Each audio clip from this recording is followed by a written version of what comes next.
Announcements. Yeah, welcome to announcements. The announcements are that we have the schedule. I've posted the schedule on Blue Sky, so you can check it out there. But I'm just gonna real briefly say the 30th. We got two games starting at 5:30. Just pencil that in for yourself. 30th of August, two games starting at 5:30. Okay. Then we don't play until the 13th of September. There's plenty of time between now and then for you to figure out what the schedule says. So you can go to Blue Sky, you can come to the Discord, you can see what the schedule is. It's all there. It's all great. I forgot to do a thing on my Stream Alerts page.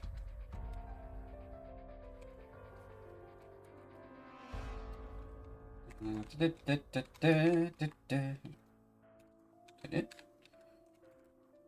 And then this guy.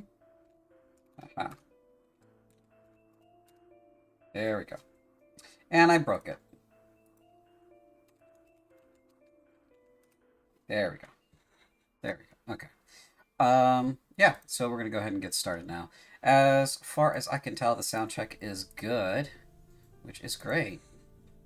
We got some bonuses rolling in the meantime, which is awesome. It's good for everybody here. I am taking note of those.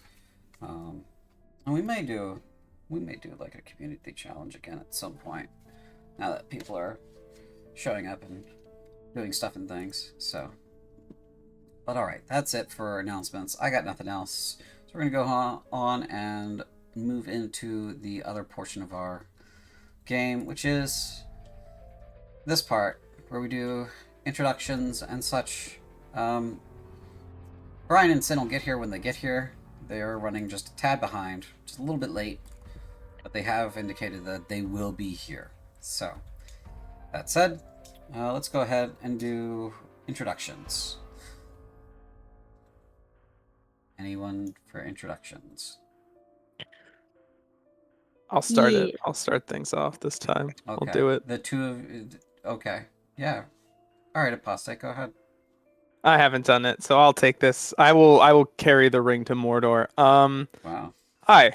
I'm Apostate. I'm playing Theophania of Raincore, who is just a normal noble lady out of her depth, fresh out of prison, looking for a good time in this demon-infested hellscape. And I'm going to throw the introduction mic now over to D. I wasn't expecting you to do that. I am D.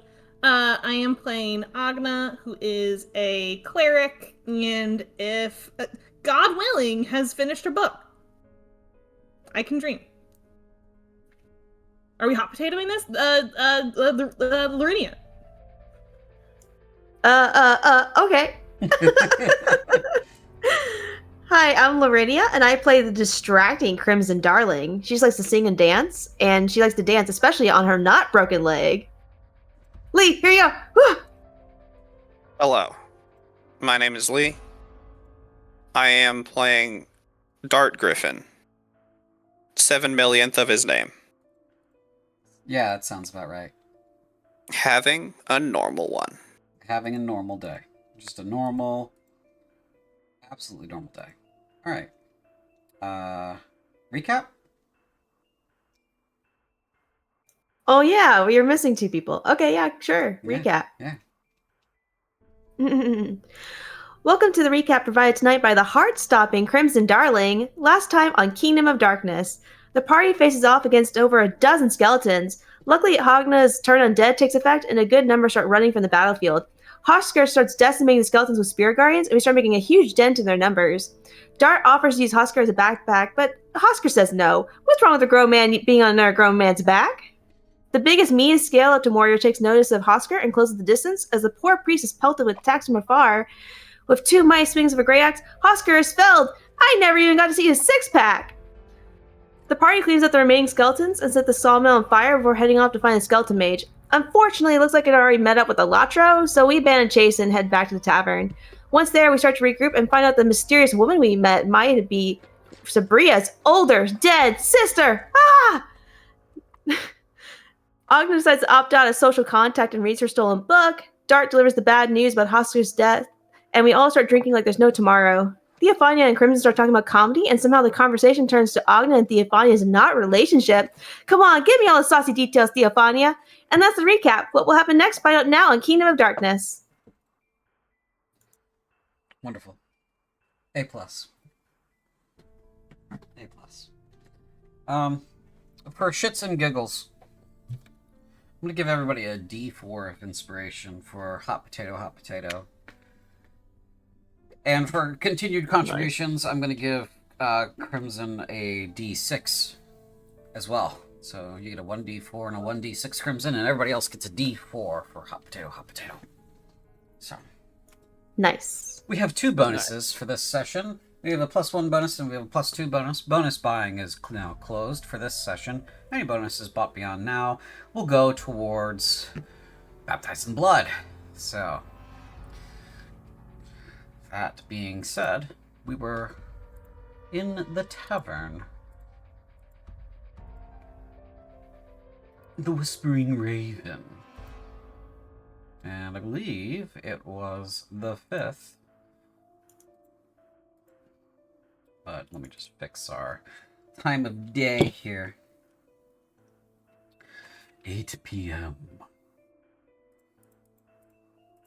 There we go. That seems right. Let's see here. Just go ahead and activate this. We're going to do...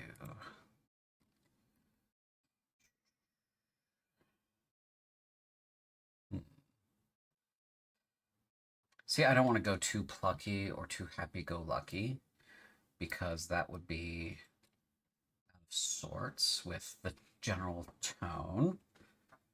So I think I'm going to do...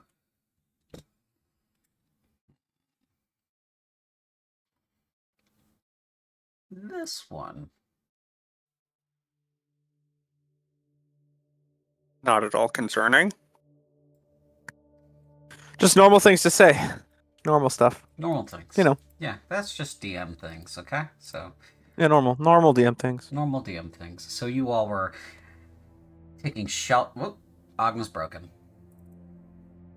Agna's face has melted away upon the horrible truths revealed in the Pride of the Elder Blood. Basically. So she looks like she walked out of a Hot Topic now. Got it. Yeah. The whole token's broken. Let me fix that.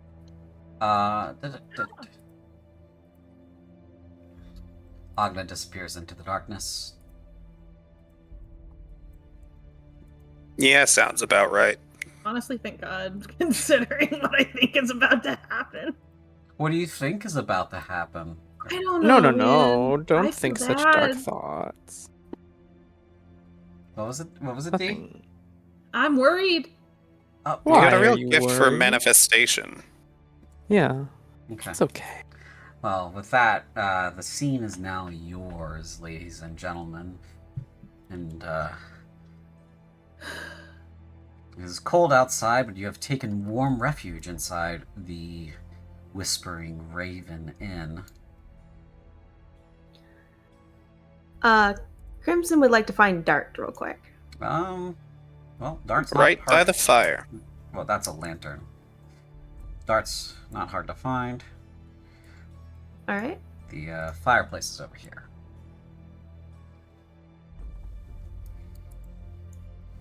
Okay. Hey, Dart, can we talk real quick? Sure. Well, I Like- can't help but notice that every time you open your mouth, things don't go your way. Yeah, well, normally it's full of needles, and you don't really gotta say much. I think your problem is that everyone here is seeing you in your diapers. You know what I mean? And I've seen everyone here naked, more or less. Exactly. So that's the problem you're having, I think. So, I guess I wanted to say, I can be pretty convincing. So maybe if you tell me what you want to tell people, I can try telling them instead.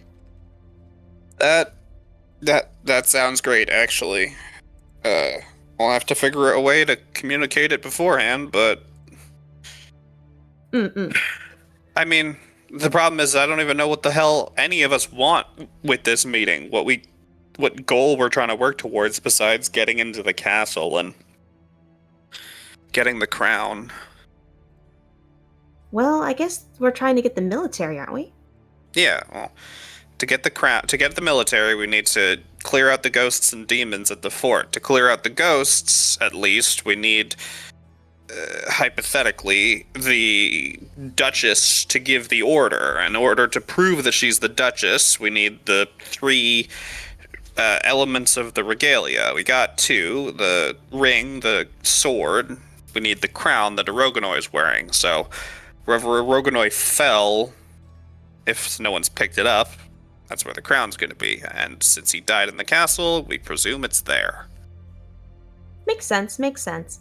So we've got to go back to the castle no matter what. But in terms of the town meeting, is the idea just to tell everyone to just sit tight until we can get the military down here? I have no idea what they want. There's not. We can't.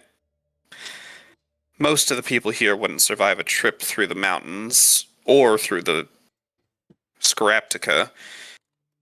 We can't go. The nearest town is occupied by demons. We can't stay here. Nobody would survive in the caverns underneath the chapel. Further south, more demons. So, I guess our only hope is, call for the military and pray that they're willing to rescue more than just the Duchess. Mm-mm. Yeah. Yeah, hopefully. But, if they don't, then what's the plan? I don't fucking know. I run again? Alone? Anyone who can keep up is welcome to. I don't think any of us can keep up with you. Dart looks at Muffin. If you can keep up with Muffin, you can probably keep up. Okay. Agna, you got anything to add to this conversation, or you just neck deep in your little book? Oh, she's... Sorry, what was that? You got anything to add? she's... Uh, She didn't catch any of what we said. no, Oh. sorry. And she goes back to her book. What are you reading? Pride of the Elder Blood. Isn't that Oscar's book? Was Oscar's book. And you stole it. I borrowed it, and, well, Now he's here dead. we are.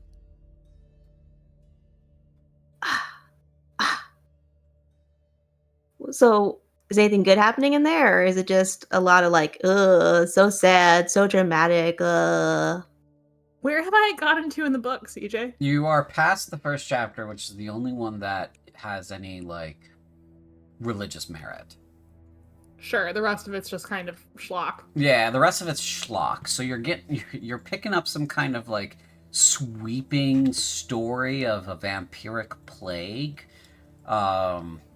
perpetrated by, these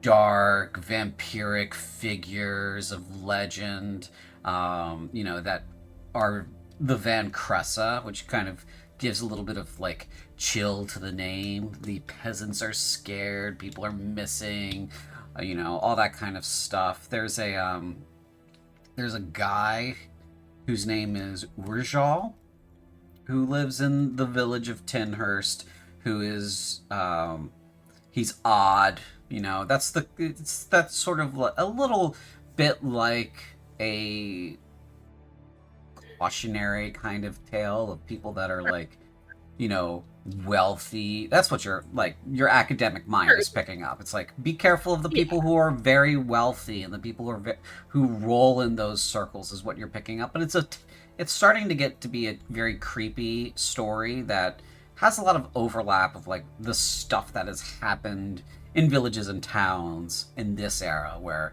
people just go missing, never seen from again, you know. Or they get found later and their bodies have been mutilated by monsters, or, you know, there's just a stain where they were, right? So that sort of stuff. And it's beginning to, like, amp up. It doesn't seem like there's any central hero to the story that you're reading, which is very odd for something that's supposed to be considered, like, general fiction that a lot of people who can afford books knows. Yeah. I think Agna is almost, like, frustrated that so much of it is, like, the schlock, or not even schlock, but just, like, straight fiction. Because I think for her, there is a sense of there is something she is trying to find, and the fact that it has not made itself plain to her yet is beyond frustrating when it's a relatively, like, straightforward, like, fiction read like that. So I think when you ask her that, Crimson, I think she actually kind of huffs a little bit, and she goes like, you know, it's not really about much of anything so far. It's a lot of the sort of stories you would tell kids, I guess. Are there at least pictures? Are there pictures? I want to get the term right for what kind of pictures it is, so hold on a second. Yeah. It's gonna be like pin-ups. No. Centerfolds. God, you wish.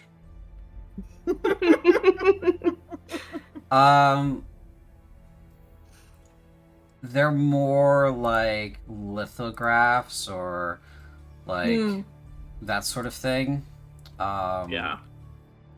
And there's like you're turning your pages as like she's talking to you, because that's feels like something Agna would do from my perspective. And you turn to a page that is a picture, and it is this figure of a like village woman. She's got an apron. She's got like, you know, all of her village peasant stuff on, and she's in the cold, and she's stumbling towards a man holding a lantern out, and you know, at the bottom it says, "Are you all right?" And the scene on the other page is just describing this, right? And then on the next page over, she is on him, ripping his neck out. She has unhinged her jaw fully, and it is split down the chin out like an insect's mandibles, and there's so many teeth as she basically rips this guy's throat out and drains him of his blood. I think I show that to Crimson. Just pictures like that. Lots of them. Enjoying it? And I don't think I'm enjoying it exactly. Speaking of which, do you think that people die around us a lot? Yes. I think people are dying at an increasingly steady rate. I think Urgonite was an outlier, but this is a war of extinction. Yes, exactly. I think there could be something in here that could help us if we really think there's a vampire running around. I just want to know what we're up against, I guess. You and think she can unhinge her jaw? Stories like this sometimes. Sorry, what was that? You think she can unhinge her jaw too? Probably, maybe. There's always a seed, right? These stories don't just spring up out of nowhere. When you strip layers back, there's something to them. And so I'm trying to figure out what that seed is.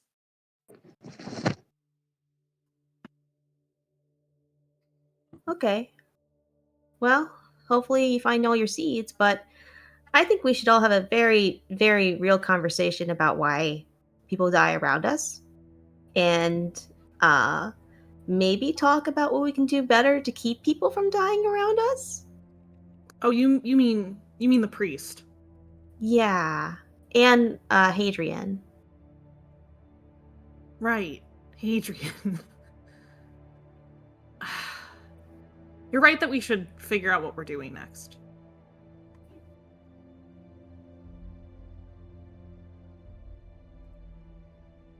Yeah, because I feel like, especially the last battle, could have gone better. I feel like one of the reasons we lived was because of Hosker, and he died anyway.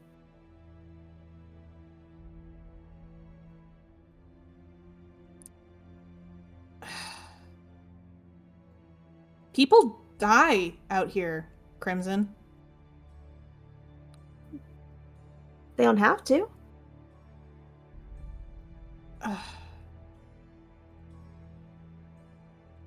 I wish that were true. Look, I'm not saying we couldn't be more coordinated, maybe, but we're not gonna save everyone. You want me to say something that'll hurt your feelings? Me? No, Crimson. Okay. That magic you do, where you like sing and dance, and everyone starts dancing around you. Yeah. It's the singularly most valuable bit of magic we have at our disposals. You should use it whenever you can. It probably could have saved Hosker. Oh. You think so? He was caught up front. If he had the chance to run away, he might not have been prioritized by that knight. Oh. I'll keep that To in be- mind. To be clear, like I did just say I was going to hurt your feelings, but none of us even had the power to save him, except for you, and so we're not doing much better.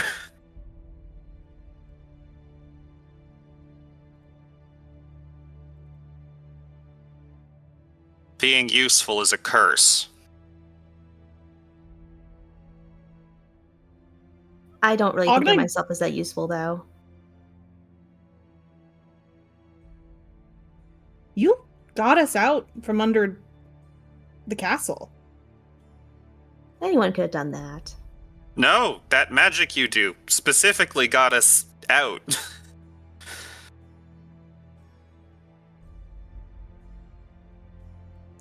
You're the reason more of us didn't die. Just Hadrian.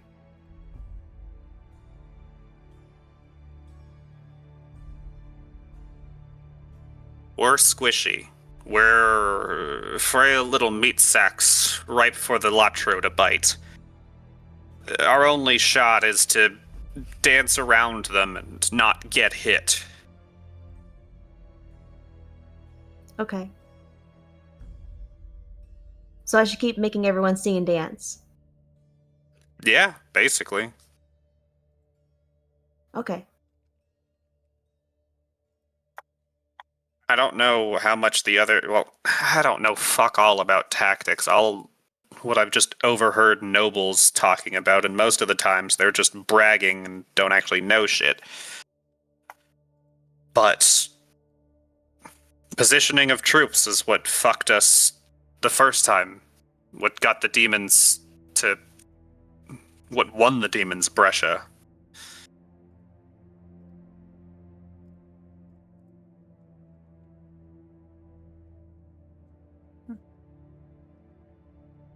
It's getting dark in here. Oh yeah, Dale Daryl is systematically going around the room and turning off the lanterns near the windows so that they don't give up too much light. probably for the best. So it has become fully dark.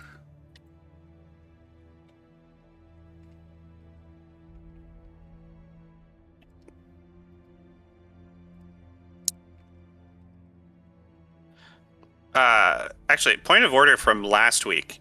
Did we gave the Magitech visor to Nin? I believe. I don't know if you actually gave it to her, but Okay. she probably can make the best use of it. We should absolutely give it to Nin. Oh, Yeah. Let me see if she has it or not. It's not in my inventory. It is not in hers. Oh. Apostate? Which one? The The Magitech Magitech visor.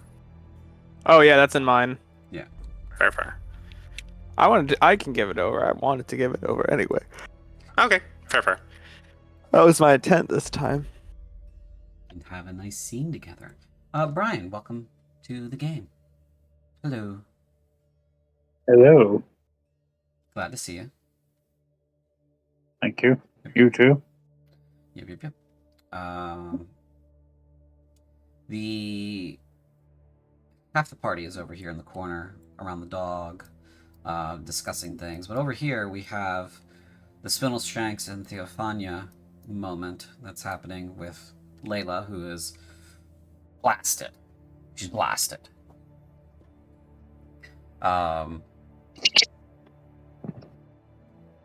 So, I'm sure we have continuing conversation over in this corner here. But is there anything that you would like to get in, Spindle Shanks and Theophania, as we wait for our last member to arrive? Spindleshanks is kind of looking around the dim-lit bar with a strange look on his face. And Theophania will note that, and she will ask, what are you looking for? It's darker in here, yes? Yeah. Huh. I think I can see in the dark. Oh. Have you not always been able to see in the dark? Not until after the demon's dungeons.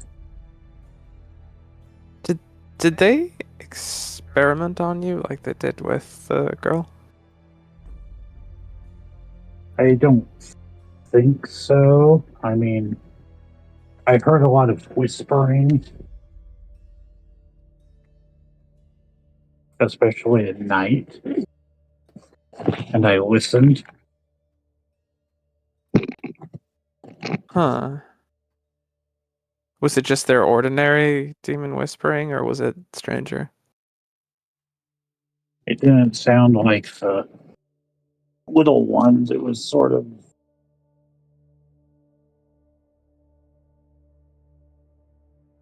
as if there was something else in the dark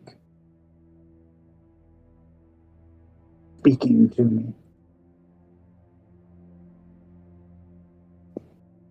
Having been through, well, not been through per se, but having interacted with some of the other creatures now, is it anything familiar? Or did you get a sense it was more powerful?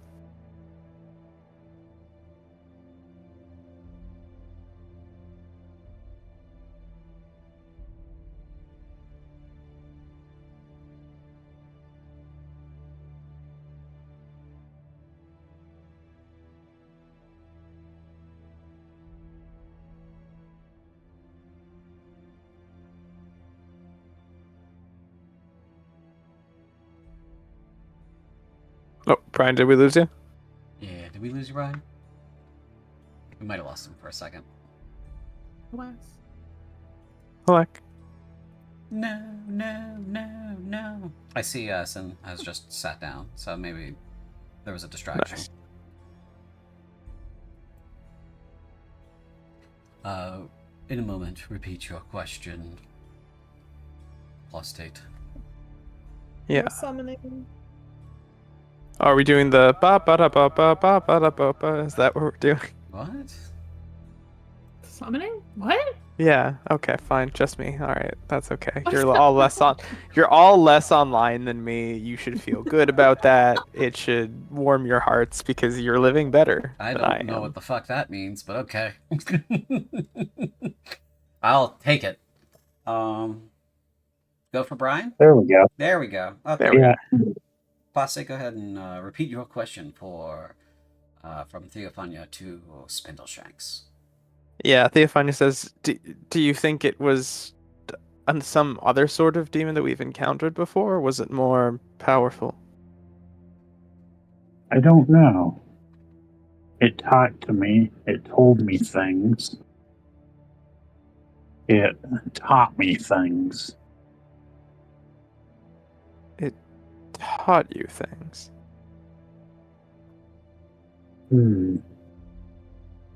What sort of things did it tell you and teach you? Signs and symbols, runes and glyphs. I think it was what taught me to see in the dark and to walk in shadows. Did it teach you that map you keep drawing? No, that came later.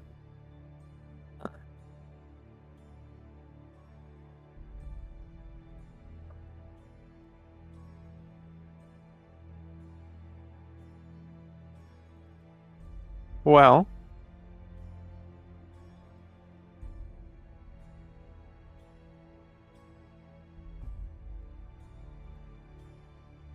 if That was dreams. dreams are wonderful. If you ever if you ever hear more during the night, you can tell me about that. I happen to know quite a few languages and things of that nature. I'll keep that in mind.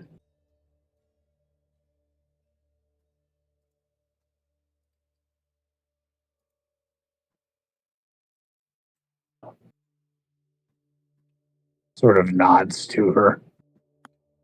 She'll nod back.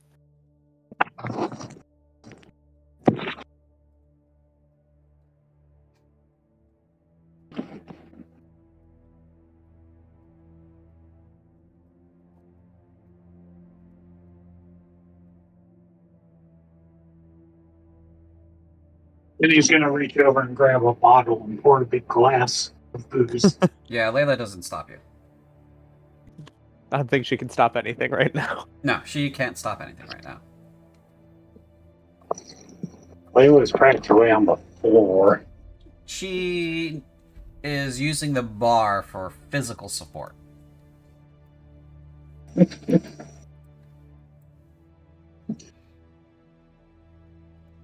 Spindleshanks starts going through a list of symptoms of extreme inebriation and possible after effects. Lots of coordination, Layla goes, which belief in superiority. wait. I'm still very coordinated. And she very carefully and slowly pours herself another shot of the horrible stuff. See, I stand corrected. I didn't spill any of it.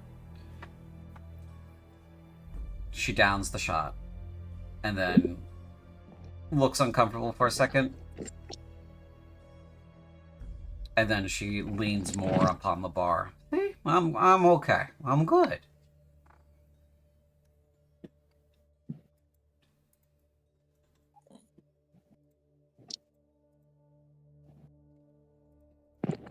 I pour her another shot. We are fast approaching the place where I am going to wake up regretting having drank so much. So, if you don't mind, this will be my last shot. And she will take it and drink it. And then kind of slowly slide off the bar and stagger over here and say very loudly to the entire bar. The bar is closed. The kitchen is closed because I cannot trust myself with fire right now. So, nobody touch anything. Nobody. And she points at everybody. Touch anything. So, that's it. I am now going to sit down. She staggers over this way. Kind of bumps into the wall here. Staggers over here. Staggers over here. And then sits down right here. Next to the Elderman.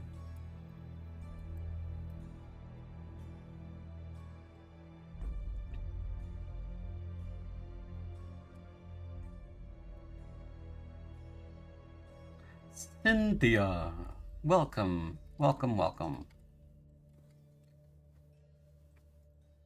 You are currently muted, but I am welcoming you, and if you would like to do some roleplay, we are more than amenable. We're in fact looking forward to it. Ugh. Is that better? Yes, we can now hear you. I wasn't saying anything else. My phone is being cranky. I'm being cranky. You're warned. Oh, jeez. So, what the...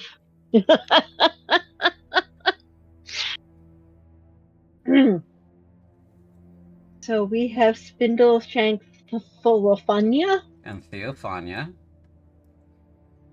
And we have over here Crimson. No, look at the...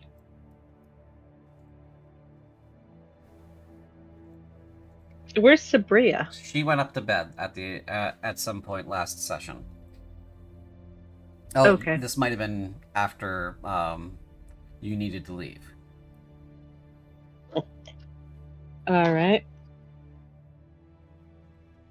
Well, that being that case, Nin is going to look over the various drunks,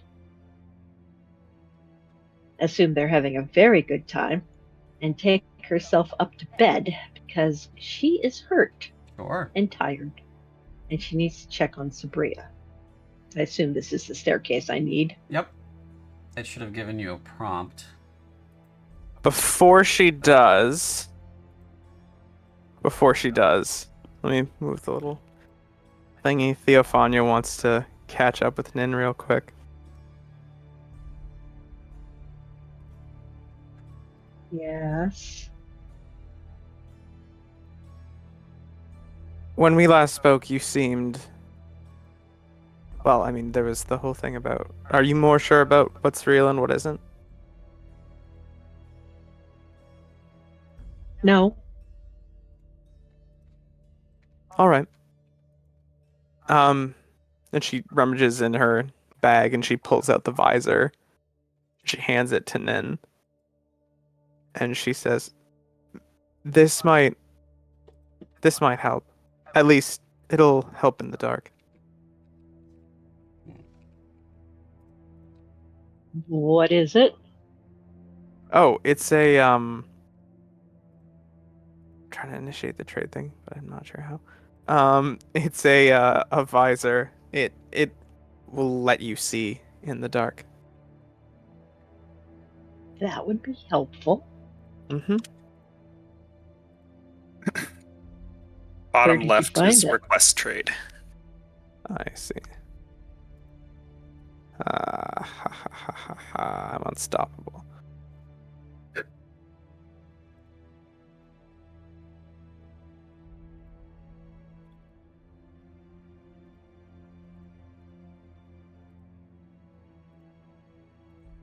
And where's the inventory? There you go.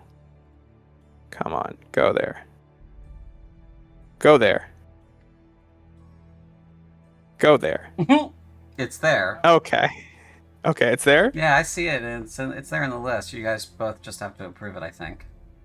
Perfect. Yeah. There you go.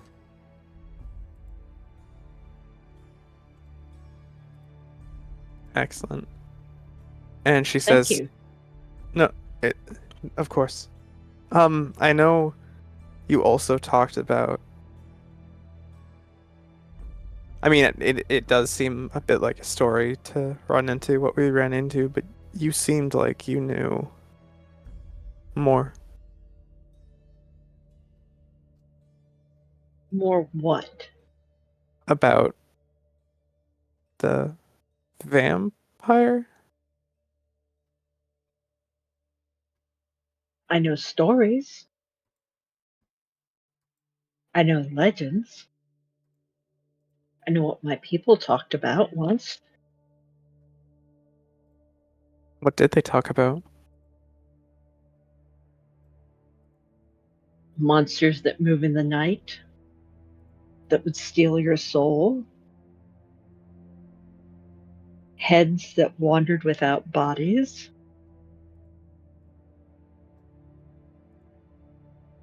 Heads that were looking for bodies. That one's head seemed remarkably attached.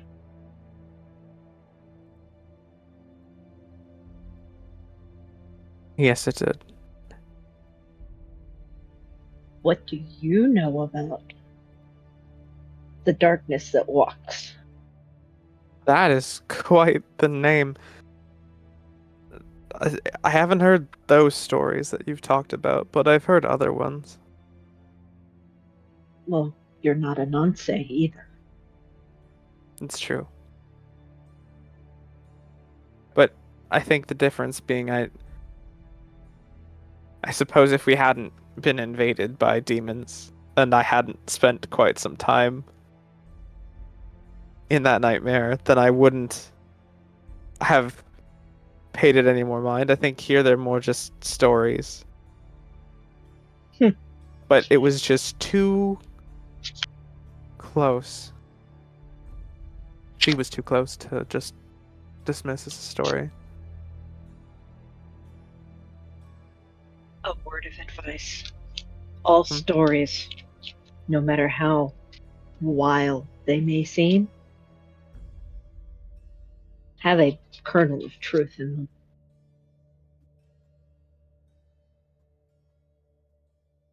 They have to come from somewhere.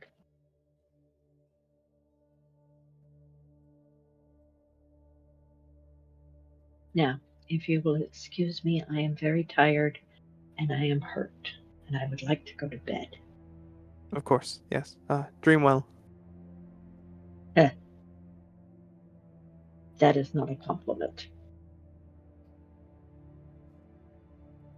I will I take have you no idea how upstairs. to get out of here. See, Yeah, thank you. I'm having trouble with the programming on that end. There's a tech solution to it that I haven't updated and or I'm not sure if it's ready yet, but it like the one in the boarding house, you are now on the you're on let me see something here. Just change this to all players save. You should be able to see the option in the drop down for the navigation. So like you're on the Whispering Raven right now, right at the top left. Yep. If you click on the arrow, you should be able to see second floor WR. Yep. That's where your token is right now. Fabulous. Thank you. Yep. Ooh. There's a thing that lets people teleport back and forth between scenes, but the native isn't as intuitive as the one that I'm used to. So I'm just waiting for that one to get fixed. Okay. And then it'd be much easier. So, anyway. That door is locked, Nin. Okay. This appears to be a place where people tend to... I'm actually going to change this and look at this so we can follow Nin for a moment. This looks like a place where a bunch of people can just like bed down in just a communal spot. It's got some blankets, a bunch of hay, and some pillows and stuff. For the absolute cheapskates. Where's Sabria? You don't know. You didn't see where she went when she went upstairs.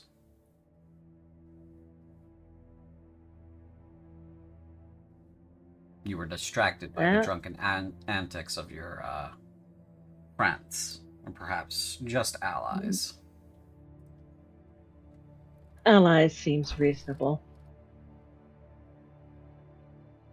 What room did Ria and Nin share Before previously? the six of you shared this room. It was best at accommodating all of you. There she is. Yep. Might be a wall there, yeah. Is she asleep? The little munchkin is, in fact, quite asleep.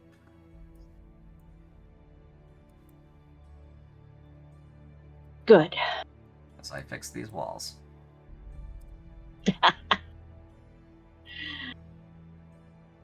Nin's going to take advantage of the soft bed and get some sleep herself. Okay. But she's within arms or within distance of nightmares. And she can see Sabria sleeping in the other bed. Yep. Alright. Nin, do you get in bed or do you sleep on the floor? I get in bed. Okay. It's comfortable. It's nice. It's Has not had. It's clean. clean.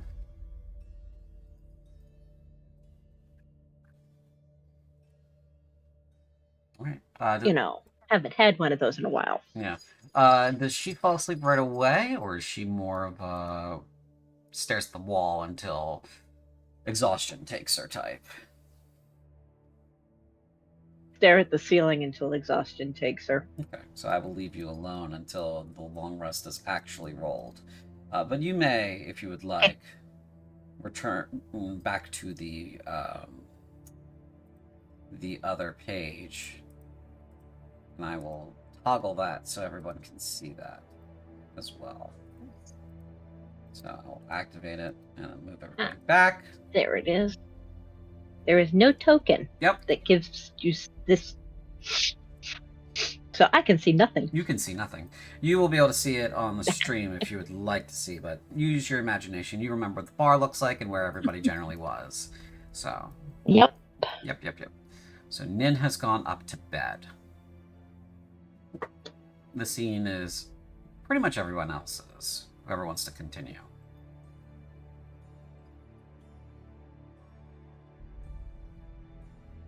Well, I'm probably gonna just go attend to my regular nightmares, I suppose. You gonna get anything useful out of that book, or are you just making yourself tired for tomorrow? I should sleep too. Alright. Until she'll shut the book. And as we're Come on, walking Muffin. towards the stairs, Dart, Agna will kind of mutter to you, "Curse to be useful? Really?" No, it's not making her any happier now that she knows she could have saved Hosker. I mean you. Well, my curses are entirely mundane and ordinary. Oh my god. She'll follow him up the stairs. Sure. Whoa. Actually, on the stairs, Dart will ask Agna. So what did your boy want you to find in that book? He didn't say. Just that it was important and to find it. And it's not the religious details at the start? It could be. And it might just be that I need to pour over that more. Fair enough. Explain it to me tomorrow and I'll see what's there. Sounds good. Dart will head to bed. I'm removing you both So long, from Ma. the first floor. You may go ahead and click on the second floor and put yourselves in a room and bed. Ooh. Alright. That leaves Spindleshanks, Theophania, and Crimson on the first floor. And Spindleshanks is going to finish his last drink, Mm-hmm. and he's going to go and sleep on one of the couches. Okay. There's plenty And of couch.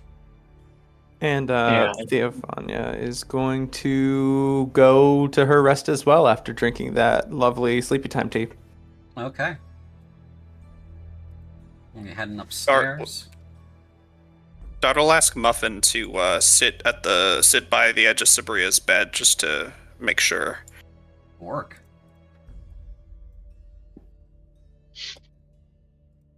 We can't wake her up now, but like hell, we're letting her sit at the bed closest to the door again. Yeah. Yeah. How did you guys enter the room? Through the Just door? open the door and... Yeah. Yeah. Yeah. I was just thinking the You same. find your face... kind of- You Go find ahead. yourself facing about 1.5 feet of steel and a really pissed off Nin.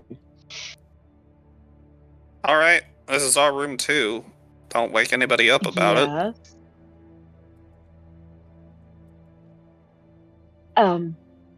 We're being tracked by demons Okay. who can walk through things and letting people know, just opening a door is not smart. How, in the name of all the ancestors, have you survived this long? I run real fast. Obviously.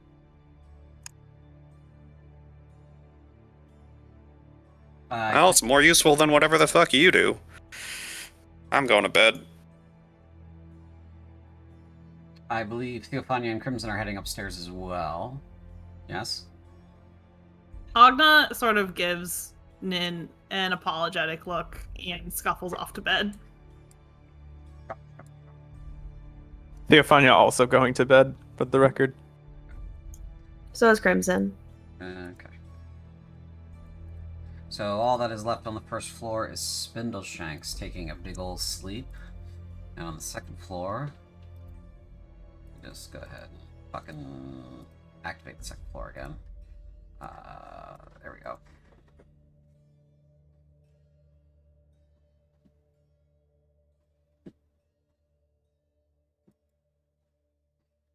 You should be able to move. There you go.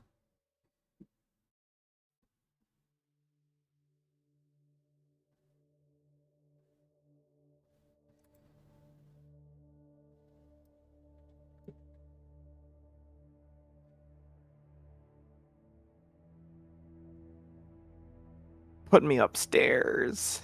I did put you upstairs. You are upstairs. Oh, this is the upstairs. Okay, This good. is the upstairs, yes. All right, perfect. Let's see here. Where do we... Everyone's in this room. We're gonna go... Yeah. In the nice room. That's a wall. It would help if you went in the door. Yeah, use the The lid. And maybe also close it behind you. Fine.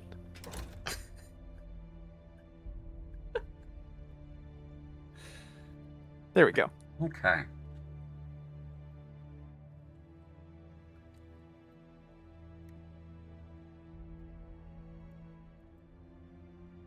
You all settle in for a long rest, however,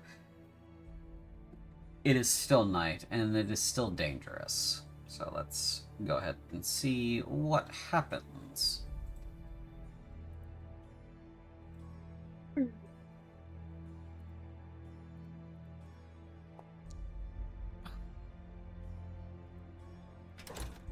Okay. Oh god, he rolled question mark. Oh no! What could question mark mean? It was lovely knowing all of you. This is how they died. Yeah. You all joke. Sorry. Go ahead. It's an aside, it's unrelated. You all joke, but my first D&D character died because a wizard didn't set up dimensional wards while we took a long rest. Yeah. Mm. And that hasn't stuck with me at all.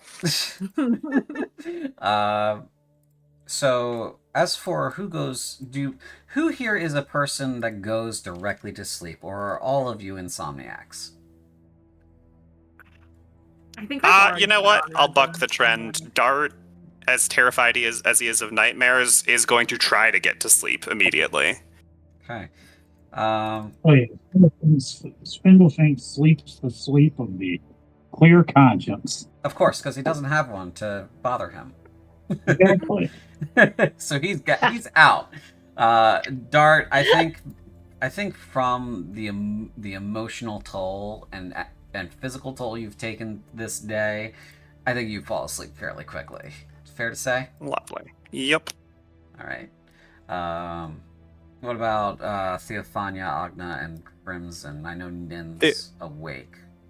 Theophania hitting that sleep as like soon as possible. Eager sleeper, EP sleepy, best time. Mm-hmm. What about Agna and Crimson? I think I have previously said that Agna has a hard time going to sleep, and it feels unsporting to say otherwise now. Sure, yeah.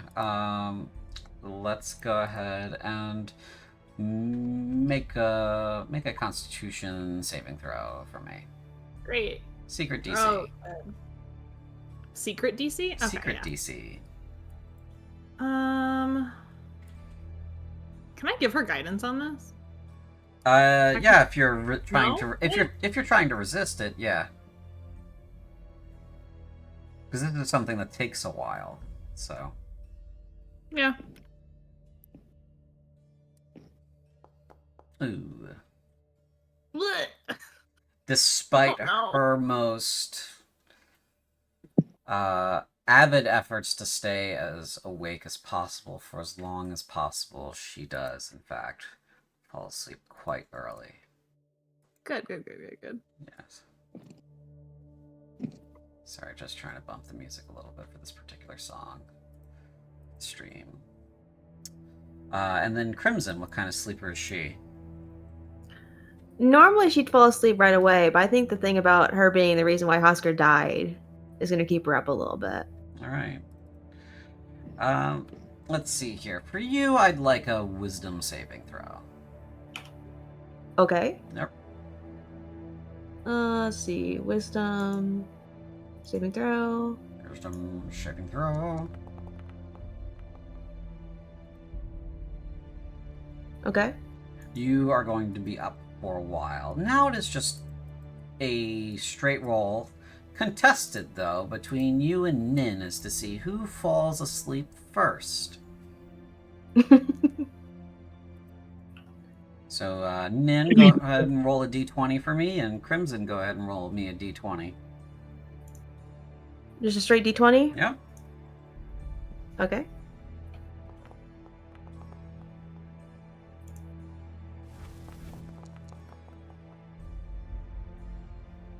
Well, I think we have a decisive answer there. Nin falls asleep before Crimson does.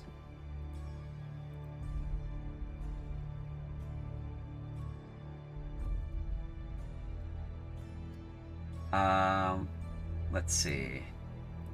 I would like everyone in the upstairs room to roll a perception check at disadvantage.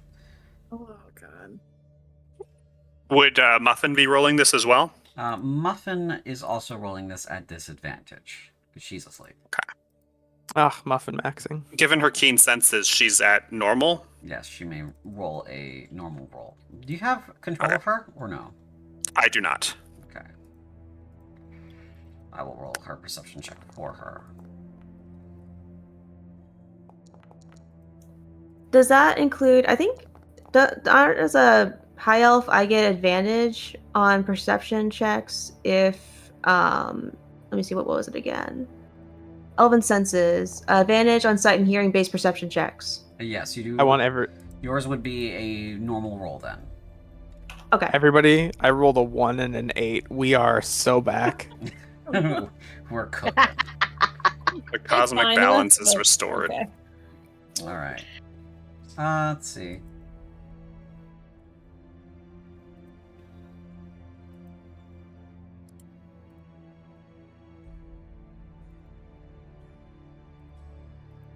there is a rapping at the window. Dart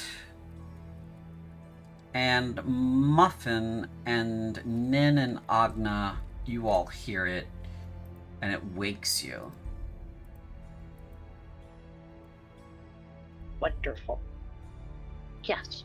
Which window? This one or The one closest Marza? to you.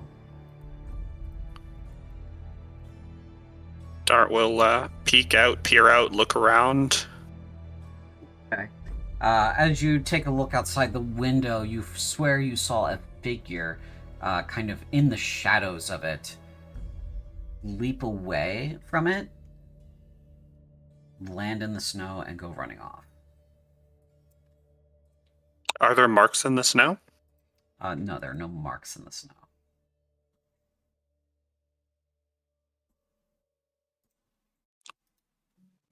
You think it was her?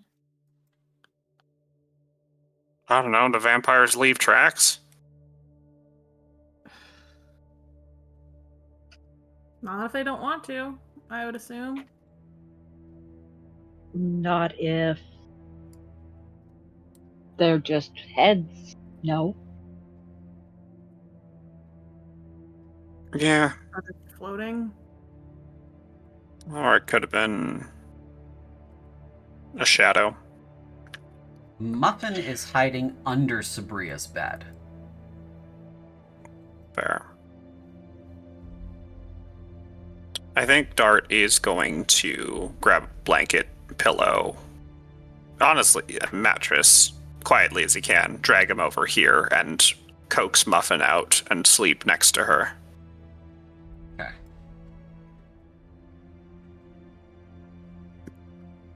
Big tail thumpies. That's okay, girl. We'll take up in this bed instead. Theophania and Crimson slept through this. Blessed. Nin is going to sit up on the bed Mm-hmm. and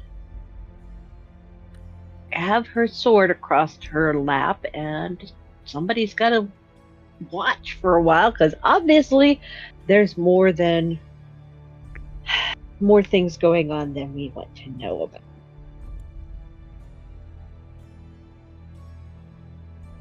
Hopefully someone will relieve her later. Mm-hmm.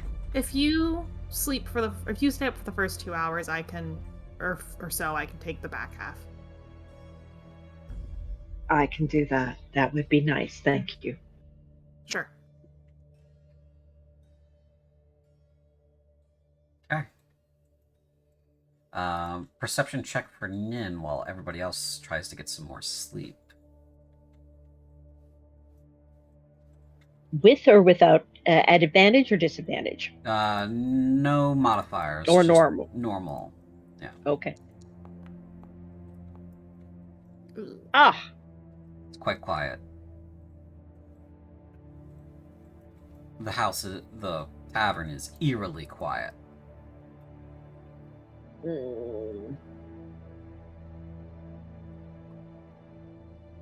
quiet. Too quiet is bad.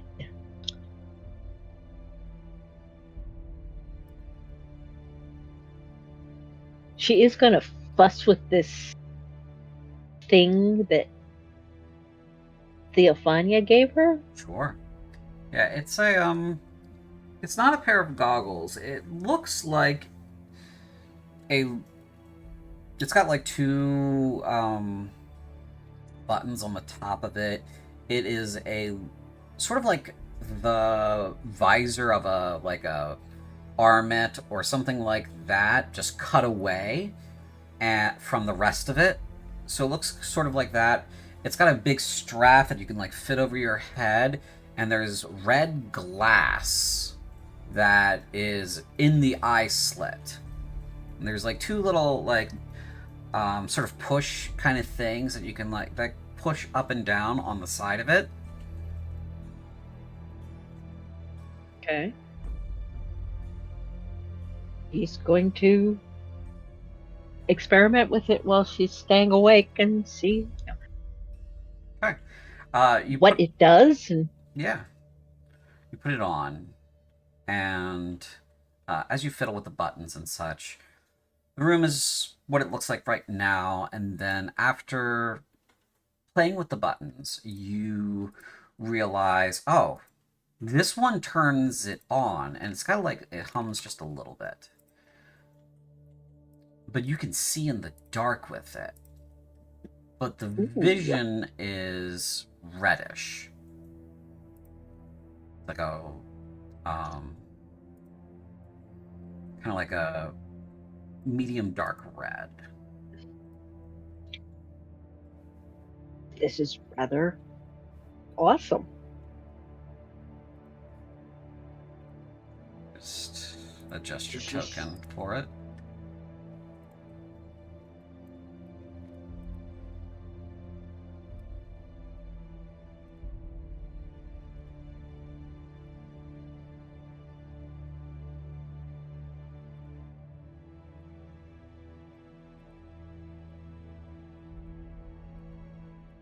And I gotta replace your token to make it take effect. That's right. I have to attune and equip, and I'm not sure how to do the equip because the button doesn't want to work. That button. I fixed it. It is now equipped. Thank you. And it does not require attunement. Just does. Doesn't say it does on my end. Does on mine. Hmm. Grant start vision up to 60 feet requires attunement.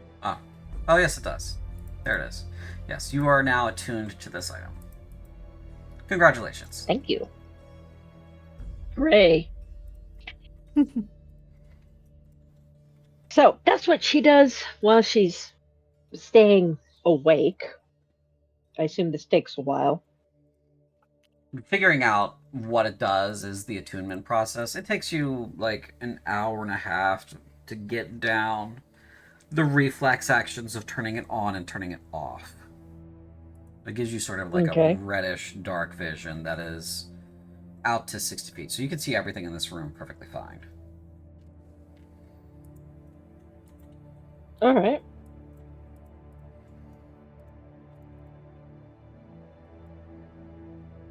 Well,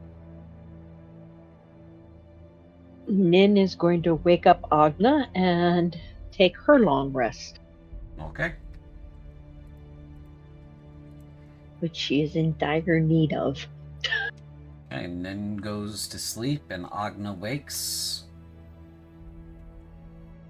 Yep.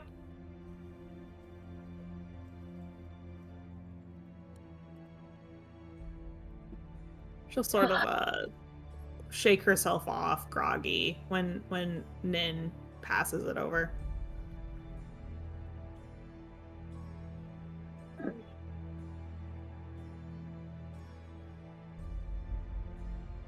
Alright, make a perception check, Agna. Yeah, I can do that. Do I want to do anything about that? No, I don't want to do anything about that. Okay. Oh god, where's my... Oh god. Okay, there we go. Just regular, not a disadvantage or anything? Regular, yes. The prior was disadvantaged because you were asleep. Yep. There we go.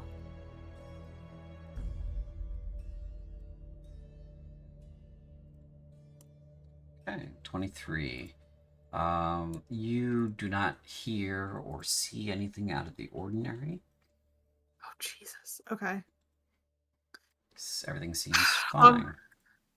Agna will pick at the book a little bit more, I guess, if she's kind of forced to sit up and wait. Okay. As you page through the book, you find another lithograph that is similar in nature, where it is a... Well, not really. It's more of a head, just a full head, completely shaven of hair and such, and it's more like an anatomical sort of like diagram. Mhm. And as you're looking at it, make a intelligence check for me. Ooh, I'm good at those. Just straight intelligence? Yeah. Oh, I'm not good at those. Okay. You're decent at those. Yeah, I'm You're- fine at them. You're Okay. a little bit above average with them.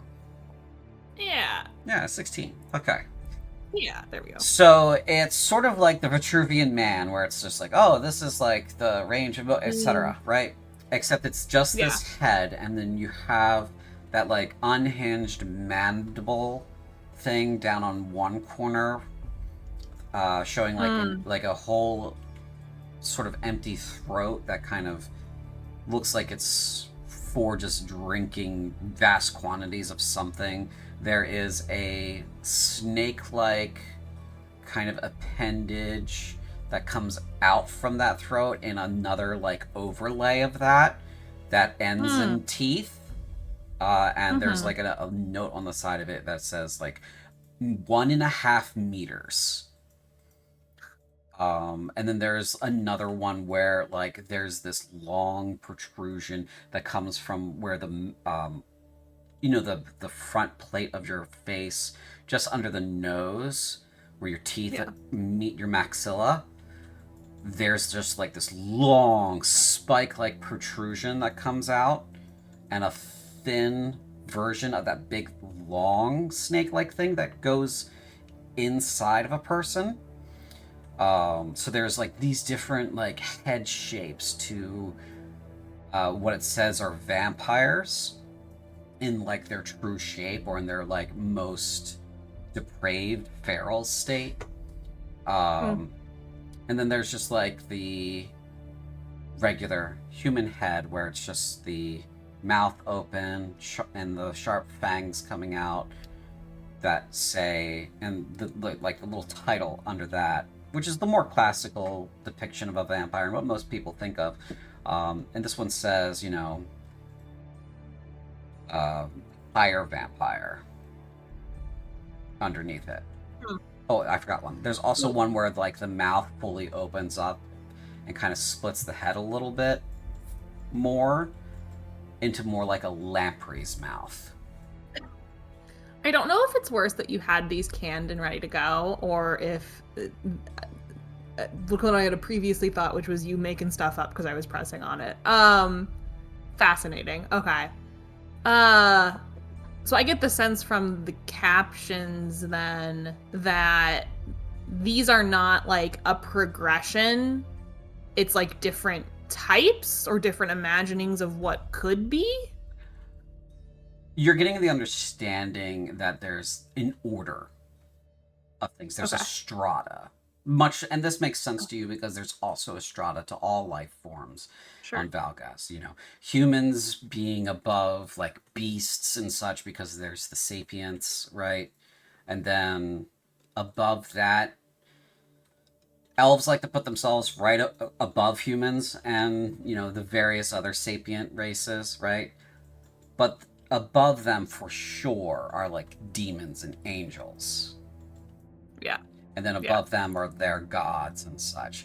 This seems to create a strata among vampires. So the more monstrous looking, but still in human frame, are the more feral, the more depraved, the more like a de-evolution, like a dissolution of the higher form. And the more human they appear, the more divine they are, is sort of the impression you're getting. And when you're reading the fiction, what you're understanding is these 4 particular figures, and I'll name them for you so you know who they are. There's Ramia von Kressa, Razzia von Kressa, Rahal von Kressa, and Urjal Tinhurst, or Urjal of Tinhurst. These 4 are noted as the most powerful the first and the most divine.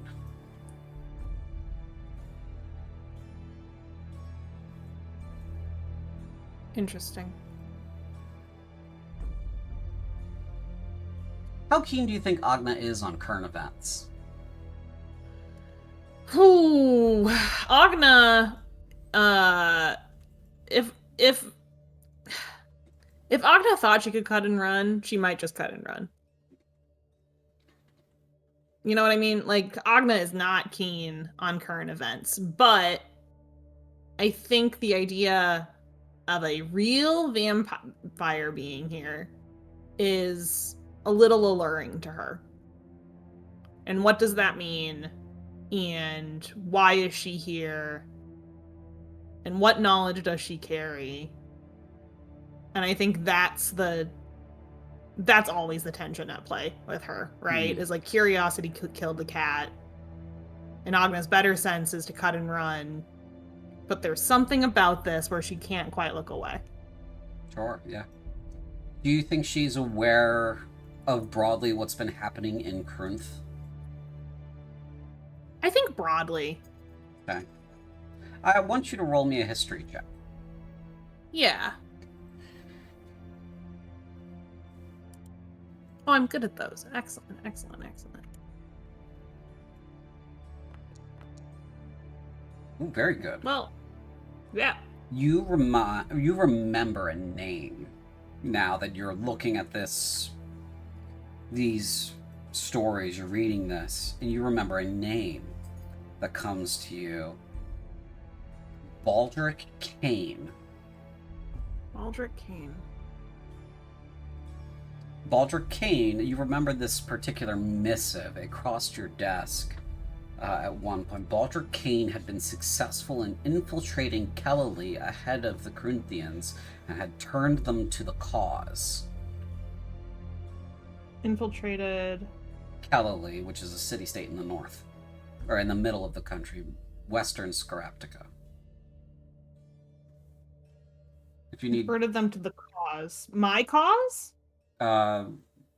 you were still in the monastery when this happened, so Yeah. Baldric Kane is a known vampire amongst the adherents of the darker powers. Okay.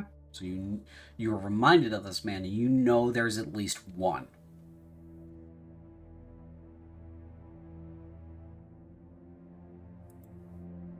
And now I'm looking at maybe more. And the question is if Baldric is a vampire and aligned with the darker powers, what the fuck is this woman's deal? And has she bucked that, or is that not at play? That, I think that's part of the question for her.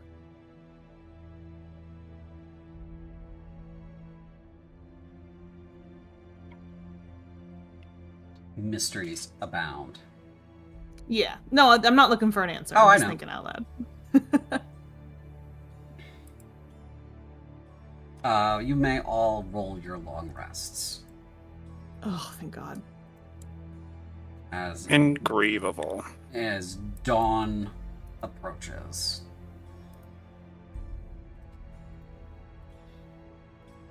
Thank God. CJ, how do I roll a long rest? On your character sheet, sir, there is a bed symbol to the left of your hit points. You hover over that, and then you choose the one that has the hourglass full on the bottom, empty on the top.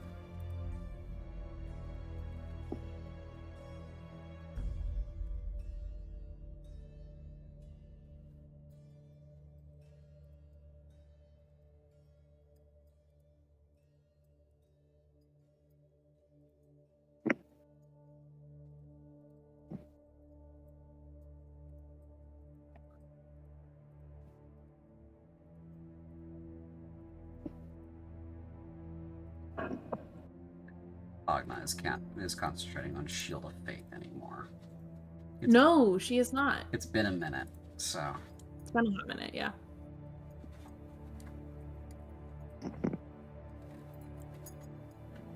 I can get it for you, Brian, if you're having trouble with it.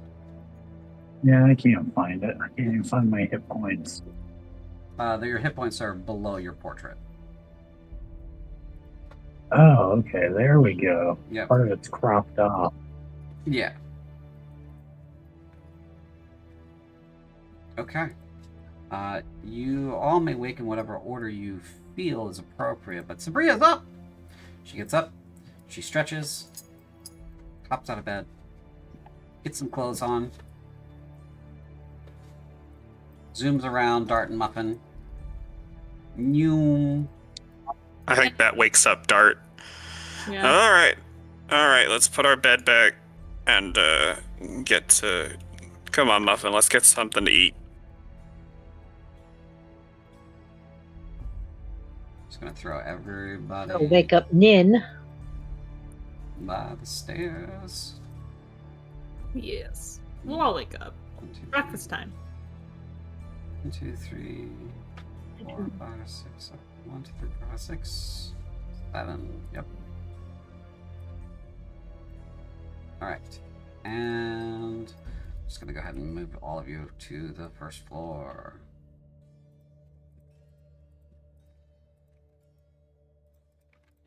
Alright. You arrive on the first floor.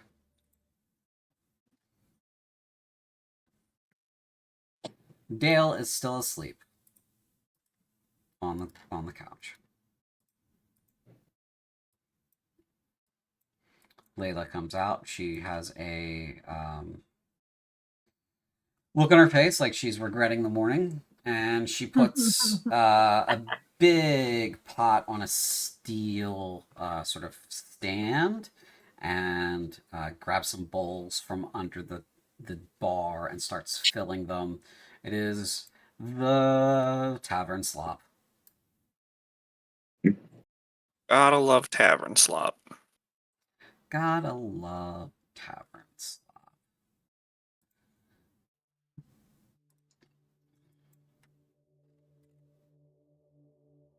Okay. So the scene is still yours, guys.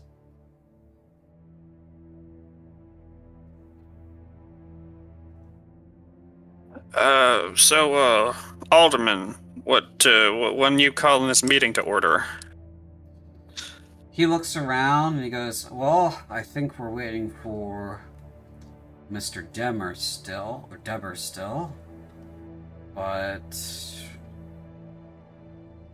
shouldn't be long. Sun's up. He'll probably be making his way soon. Sounds good.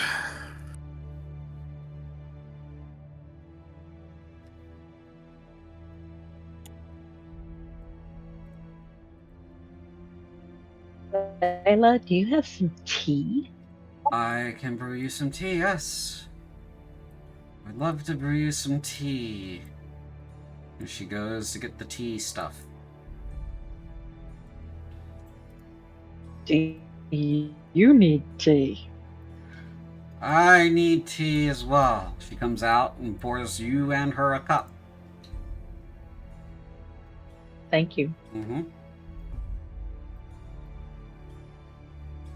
Sabria, would you like tea? I'm gonna have some tea.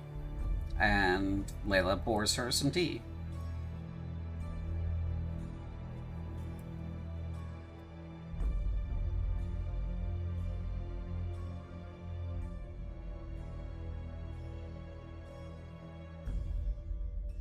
Tea is good.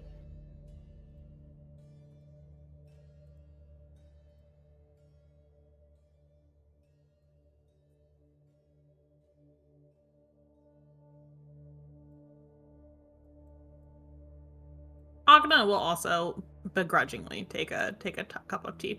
Okay. Is she more of a soda kind of gal? She's a I think it has less to do with the substance and more to do with the communal nature of sitting here at the table with all these people.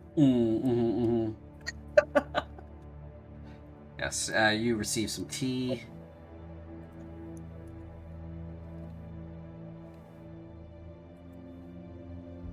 And it is nice and warm and such.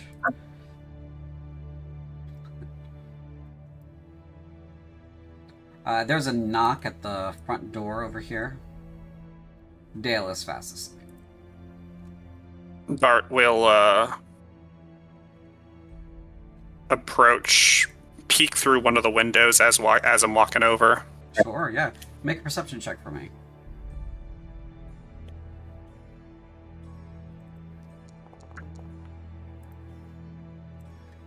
$25. 25. Very good.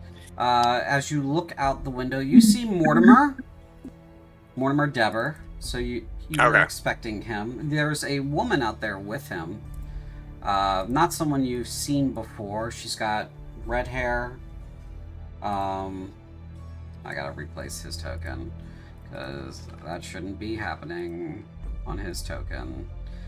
There's a woman with red hair, and she is wearing like a long cloak, and she is standing by a body that's prone in the snow. Well, fuck. Dart will say to the others, looks like Mortimer's here, and open the door. Hello. Hi. Sorry, I'm late. Got way That's late. all right. That's all right. Dude, can I see the body from? Is this the body here? No, that is the woman. Okay. Where is the body? It's right there. Yeah. Oh shit! What happened over there? This person glances at you, makes a sort of face, and starts walking, more like casually towards you. Head inside, Mortimer. He goes inside. Oh, it's chilly out there this morning. Speaking of, I need to make a roll for Glydia. Ah, blizzard is beginning. This is great. So, harsh winds and deadly cold, coupled with fierce snowfall and whiteout conditions. You'll be lucky to see death come at you this morning, as the snow blinds you from seeing beyond 10 feet. The cold will sap your strength quickly. 1d6 of cold damage per hour, max HP reduced by the same amount until you get warm. The wind will skew your aim. Projectiles are useless, and ranged spell attacks are at disadvantage. So it is not this lazy-ass snowfall. It is blizzard conditions.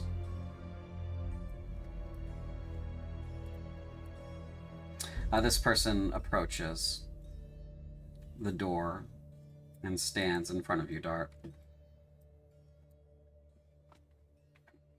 Hi there. I'm Dart. What's your name? Good morning.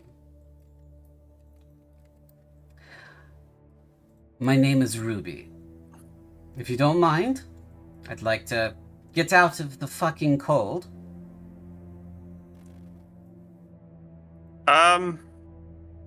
Can I make an insight check? Sure, yeah.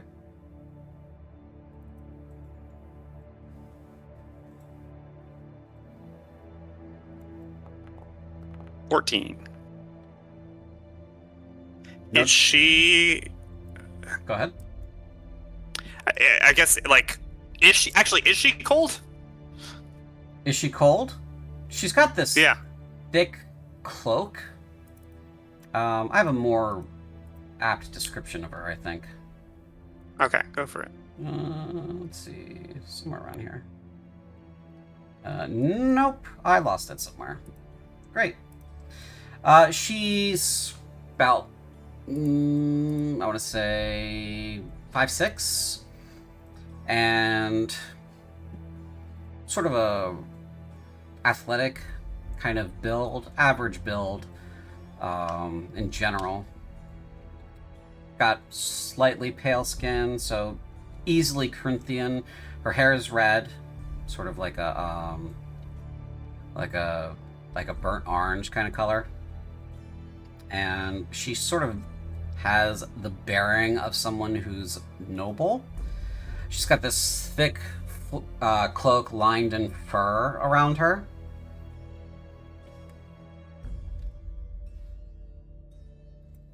Okay.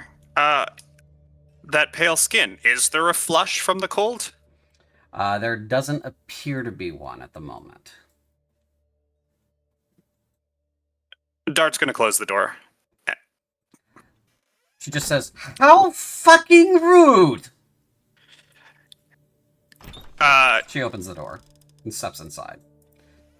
You treat everyone this way. I think perhaps, young man, you'll get laughed at about something. I don't know. Yeah, well, everybody thinks I'm an asshole already. You passed the first test. If you keep acting like an asshole, everyone's gonna think you're an asshole, she says. Dart is going to look over at Agna as Ruby steps like in front of his line of vision and like mime like vampire fangs ? She's going to slip off her chair and elbow Crimson to get her attention. Yes. Agna just sort of like gives you a look, trying to gesture behind her towards the door. Hi, Dilly Do. Crimson looks over at the newcomer. Does she look hot? She does. The wrong person to get. The wrong person to get in this situation. Fuck! Theophaниa's way at the end of the bar. All the way over here. Oh man! Crimson's gonna make her way over. Yep. No! Hi! Agna will proceed to scramble for the next person in line while that's going down, but I will let that play out. All right. Yeah. So you approach this woman, Crimson. You say, "Hi." She just goes, "Hello." How are you this fine morning? It is bitter cold out. I'm okay. A little bit of light exertion this morning, but otherwise okay. Thank you for Light asking. exertion. Yes. And she gestures to him. Mortimer was unfortunately waylaid. Helped him get out of his house. He was well, he had difficulties, and I solved them for him. Oh, okay. Does she look like she has muscles? You can't really tell from all the clothing she's wearing, but make a perception check. Can I offer real quick to take a cloak? Yeah, absolutely. Can I take your cloak real quick? I'm sure it must be starting to get hot in here with all these, like, the fireplace. Of course. And she uncloaks herself and gives you the cloak. Heavy. Definitely heavy. Definitely, like, it's lined in some kind of fur. You're not particularly familiar with this, but it's perhaps a native creature closer to the north. You haven't really been in Kruth for very long. And she's wearing, like, a sort of dark brown leather corset that kind of stops at her midline. She's got long black breeches on, and her top is like one of those loose ruffle shirts that is made of like linen, and it's white. There's a little bit of blood spatter on the upper part near her collarbone, but otherwise clean. And over that she's got over that she's got like a breastplate on that's looks well crafted, but has a couple of holes in it, a couple of them around the chest, center line of the chest, and a couple of them on the back, and she starts to like unbuckle that by her shoulder and starts to take off that armor. Two things. Mhm. First of which, does she look like she's muscly? Now that she has her cloak off. Yes, she looks like she's well muscled, athletic, or at least well trained with a weapon for her whole life. Okay. Second thing is, Crimson's gonna may I take care of that for you? And she's gonna point to the blood stain on her collar, Oh, yes, of course. and she's gonna use prestidigitation. Yeah. She goes, I have no talent for that kind of magic. Well, good thing I do then. And, Miss, did I catch your name? Ruby, she says. I'm delighted to meet you, Ruby. She nods. Come sit by the bar. Absolutely. I would love to get a drink, and she shoots an icy look at Dart. Dart gives a winsome smile. She sits down right next to you, Agna. Great. Love that. For Mhm. me, Crimson's gonna snuggle up next to her. Not really, literally snuggle up, but just just take the seat next to her and go, Layla, can you get us some drinks over here? What would you like, Ruby? Do you have any wine? Layla nods and says, yes, I have wine. Your accent... Oh, it's northeastern. And she goes and she gets some wine. Oop, there's a wall there. And she's gone for a moment.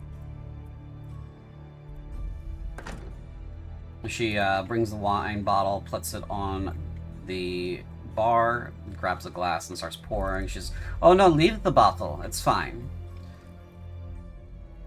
Layla nods, and the woman pays with a gold piece. Ooh. Crimson's gonna go, so, I'm assuming you're not from around here. No. What brings you to Brescia? Just chasing down leads. I'm a bit of a hunter, she says. Ooh. My family's from the northeast, from here. Mm-hmm. What you hunting, if you don't mind me asking? You wouldn't believe me if I told you. Well, it can't be demons, because those are all over the They're place right everywhere, now. aren't they? They're everywhere. Is it something I might have heard of before? That really depends on how well you're educated, my dear. Well, I don't want to assume. Oh yeah, you shouldn't assume that kind of thing, no. Well, I guess if you think I won't believe you, then I guess I won't believe you. But I'd sure like to hear anyway. Been hunting for as long as I can remember. She kind of looks to you, Agna, and then looks to Crimson, kind of gives a furtive look at Layla.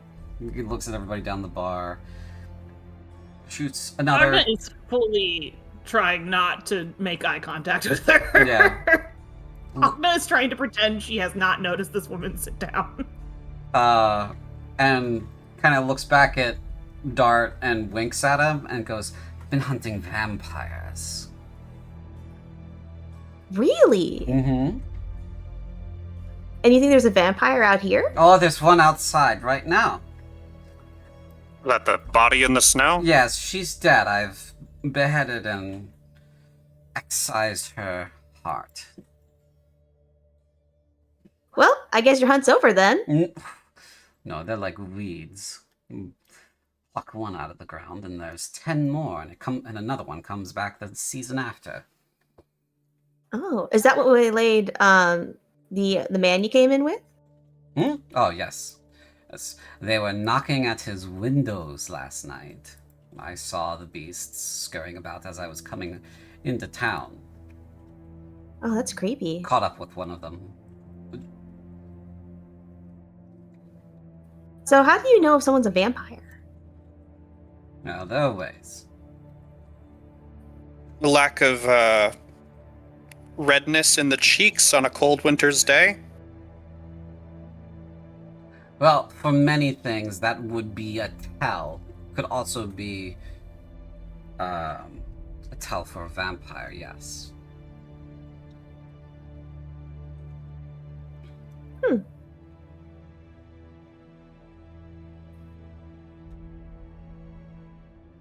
I think Agna will finally clear her throat and ask, how did you make it into town? What do you mean? How did you get here? I walked From? outside of town? Where? We're all a little I- stuck here. Well, it's easier to get around when you're one person. But it takes a while to get anywhere with just 2 legs.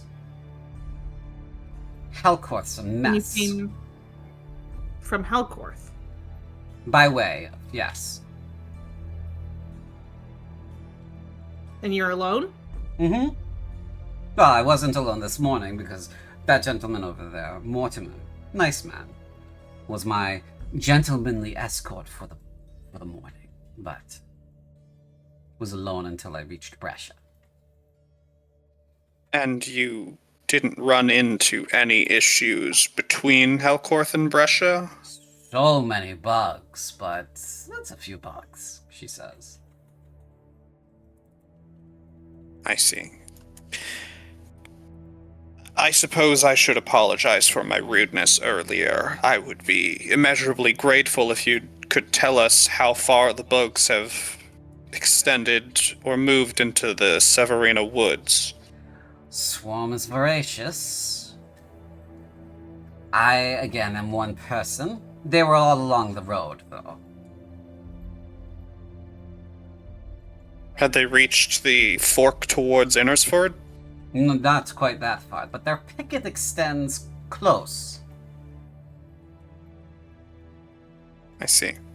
Thank you. And I will take and accept your apology, young man. Forgiveness is important, and you should remember that. And she raises her hand to you as if, to kind of like do the noblewoman thing.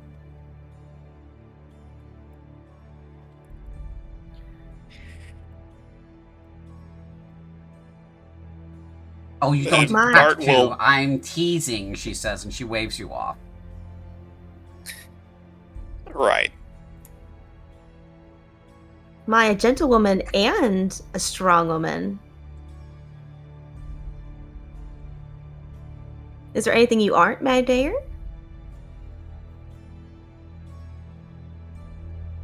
Good question. I'm not a good singer, and I struggle with the language these days. Oh, I see, I see. Well, luckily for you, I am a good singer. Oh my god. Are you about to regale me? Should I drink more or less for this? What do you think? And she turns to you, Agna. Do I think you should let her sing? Ah, yes.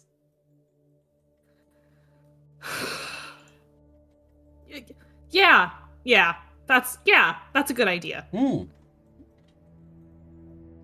she looks at you expectingly, Crimson. Nice. You're put on the spot. Okay. Well, Crimson's gonna sing a song. Oh, the music stopped. Yes. Okay. Let's see. I'm Can just gonna I? Yeah. Wait a second, actually. I'm gonna do something a little funny, I think. Uh-oh. Do you mean Uh-oh. a little fucky?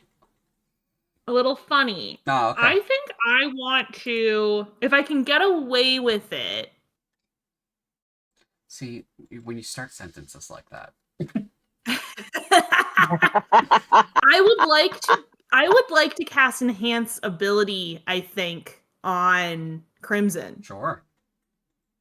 In It's a case second there is level some sort of- spell. Yes. In case No. there is some sort. Do you think I should save it? Well, I'm just saying, you would know, Ogden would know, based on how magical senses work, if Ruby has any magical senses, casting it 5 feet away from her, she would immediately know you did it. That alongside think I'm trying- That's true. You do need to use words because it is a vocal spell. So Yeah. No, that's fair. I don't have quick inquire. Yeah. Okay. No, never mind. I will not be doing that. Sorry. Sorry, Lorena. It's all good. It's all good. I got this. Mm, Okay. She's gonna sing a song. sure. Not invited to your gala, I didn't really mind. You're not an influence at all this time. Won't make a difference, don't really need an invitation to all your greed. But still, my carriage rolls up to your gala. My carriage rolls up. I open the door. My carriage rolled up. Your guest shudder. I'd say it was a nice party if it weren't for me. I brought along all the peasantry. As we're spitting all over your tea, I go in and cackle as I sing. My carriage rolled up to your party. My carriage rolled up. I invited them in. My carriage rolled up. You begin to faint. My carriage rolled up. Go ahead and make a performance check for me. All right. I might add something to this based on how it comes out. Sure. 29. Oh, dang. That's a nat Hey! 20 too. Very Okay, yeah, I think I'm nice. good. Yeah, I think you're good. Well done. Well done. You make it 30? Can I make it 30? I mean, if you Well, I was. yeah, I mean, Oh, what were you going to add to it? yeah, if you roll one of your D4 or your D6, you can at least make it a 30. Yeah, let's do that. Let's add a D4. Yeah, okay. 31. Nice. It's your most impressive performance by far. And she reacts by saying, "Wow, it's been an age since I've heard such beautiful music. Brings joy to my heart. I'm gonna have to keep you around," she says. Oh. Ooh, I would love that. And I am now realizing the song here is not what I'm going for, diegetically speaking, or thematically speaking. So. Okay, because that was. Oh my god. I'm gonna keep you around, and that music. I was like, okay, well, okay, it's time. Let's go. This is more what I'm looking for. There we go. I didn't want something plucky, but this is okay. She says, "Well, Mortimer said that there's going to be a meeting. A meeting of some kind. Is it okay if I stay and listen in for that? Or you all, or is this exclusive to people who were only here last night?" And Mortimer. I don't know. Are you planning on killing us? No! Why would I kill you? You vampire? Insight check. Go ahead and make an insight check. I'll add my D4 to this. Sure.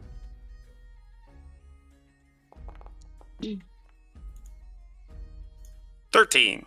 She does have 2 swords, but no, she doesn't seem like she's about to kill you at all. Both weapons are sheathed.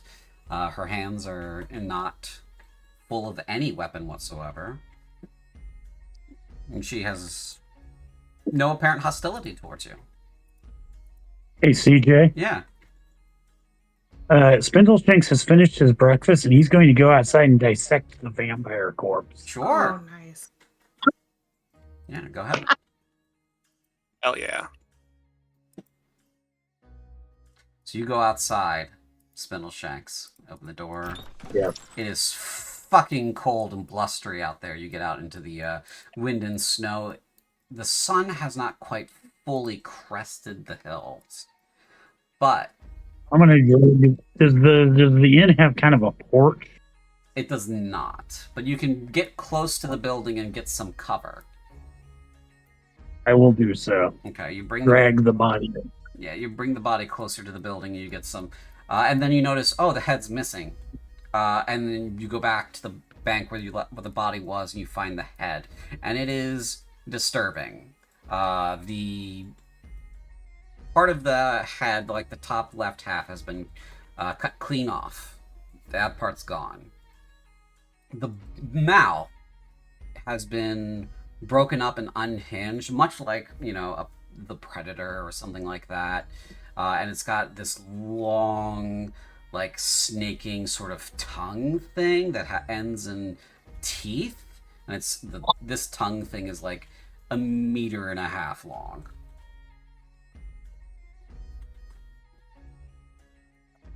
I am going to first of all pull the things out so I can examine them. Okay.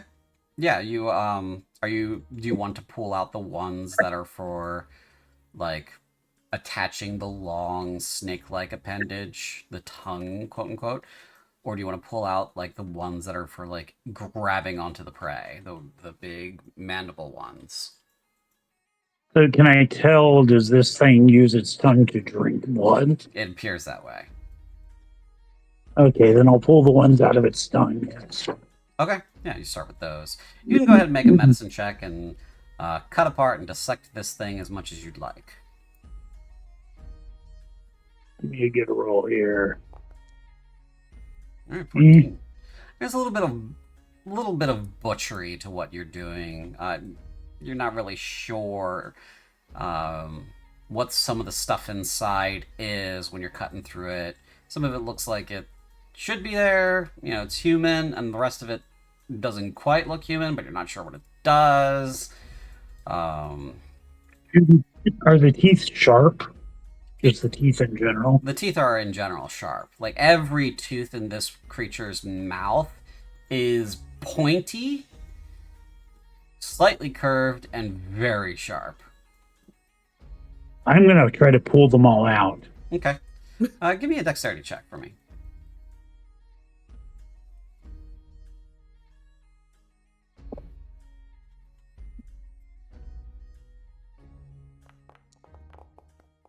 Okay. Oh, you. Now give me a Constitution saving throw.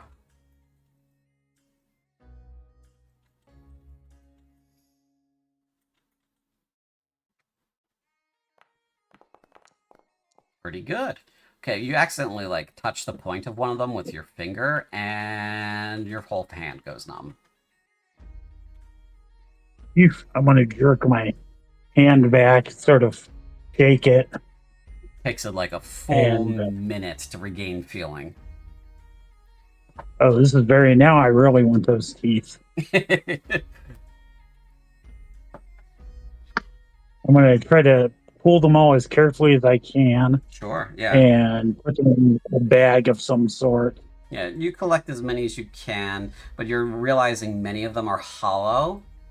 And because of your 5, you break a lot of them, and you damage the venom sacs that they're attached to. It's unrecoverable. Fair enough. Yeah. I am going to, after I'm done with the head, I'm going to cut the body open. Sure, yeah. Yeah, that's all covered by the 14 medicine check. There's, it's weird in here. The heart has been completely removed, so that's gone. There are lungs, but they're small. You know, they don't take up as much space as they should. Only like they're for speaking, and not for breathing. You know, instead of like, you know, kidneys and like a digestive system, there's just like this thick musculature inside, and this very large like stomach that doesn't really go much of anywhere. It's almost sort of like everything that gets drank gets absorbed into the body fully. I take my notebook out, and I am sketching and making notes. Sure, yeah. And I'm basically going to do that until it gets too cold, or I've, exhausted all the possibilities I can think of. Yeah, sure. And then I'm going to wash my hands in the snow and go back inside. So basically, an hour, because you will start to take cold damage once you're out there for an hour. Okay. Yeah. It's blizzard. So you get all that done. Are you gonna bring the body inside, or are you gonna leave it outside? I'm going to leave it outside. Okay. After about an hour, you I can. pitched a head a good distance away. Okay, yeah. Give me an attack roll. I want to see how far you kick it.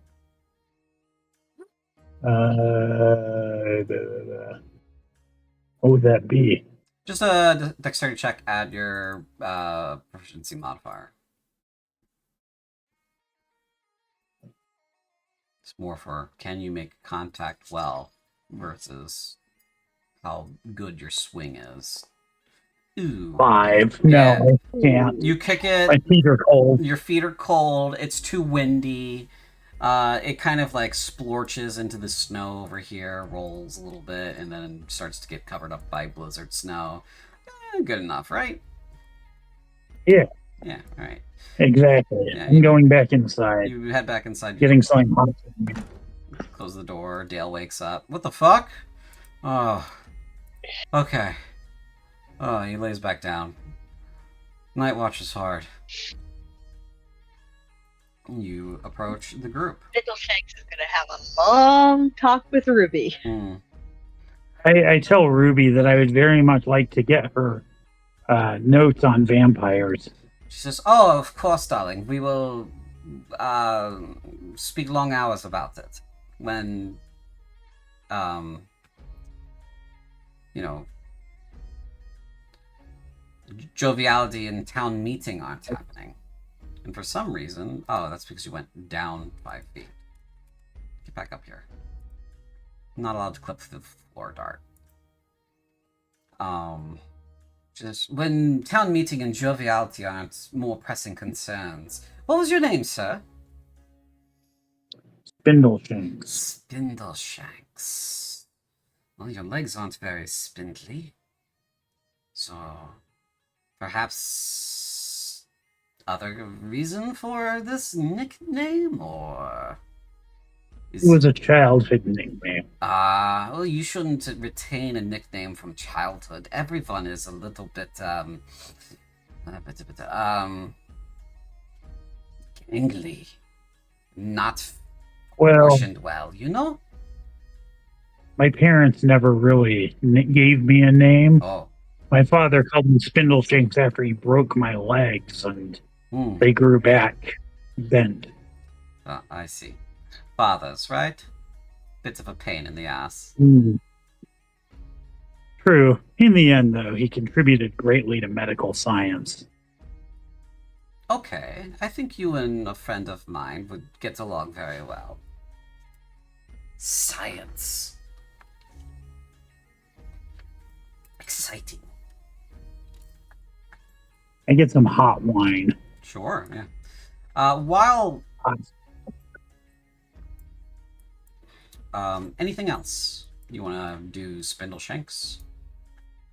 Nope, not right now. Okay. Then we will return to the inn for that hour that had passed. So, Spindleshanks, for this scene, you are still outside chopping up body. Got it? Got it. Got it. Okay. The rest of you, he has just left the building. What do you guys want to discuss? Crimson has just delivered her beautiful song.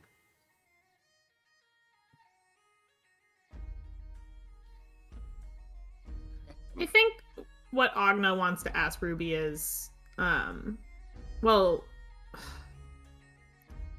folks are stuck here because of the demons. She nods. We've been trying to figure out a way to get as many people to safety as we can. Ugh. Yeah. Bit difficult, no? I mean, can you help with that? Being a hunter? Demons aren't really something that I usually deal with, but if you're willing to help me, I will help you. It's give take.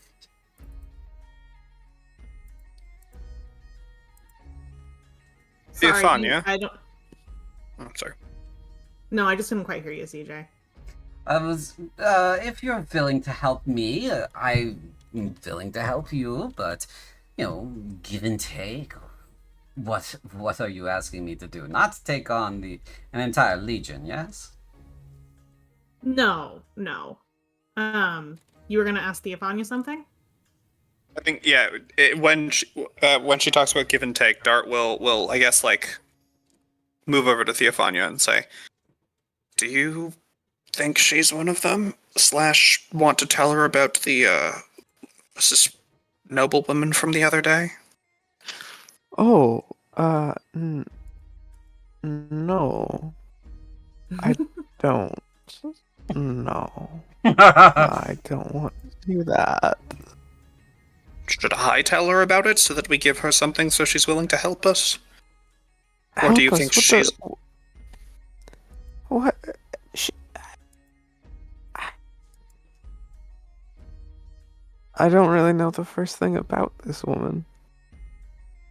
I know that she killed what did actually look to be a vampire based on Agna's book out there. Did she? Yes. Well, actually, no. She was standing over its body. Important distinction. Thank you for correcting me. Correct. And did she come in with blood on her Oh, clothes yes. or whatever? She did also come in entirely without an invitation, so I presume that means that she's either not a vampire or that's not how they work. I don't know enough about them to know either way, unless you ask her and ask her for some way to prove she isn't a vampire, then maybe we can talk turkey, but I mean, what Sure. the fuck? I'm the asshole. Yeah, you're allowed to do that. I'm gonna be very quiet over here. Ruby, I'm sorry, I'm going to be brusque and off-putting again. Fine, get it over with. We're very new to this vampire business, and the very few things I know about them are, well, it's why I didn't invite you inside, obviously, and also the whole deathly pallor. Is there any sort of proof you have that you're not a vampire, aside from the fact that you walked in without an invitation, presuming that's how vampires work? She kind of looks a little bit bored at this question. Okay, so if you don't know what constitutes a vampire, yes? What could I possibly say other than I can walk in the daylight, can go over thresholds, yes, that would prove that I'm not a vampire? Actually,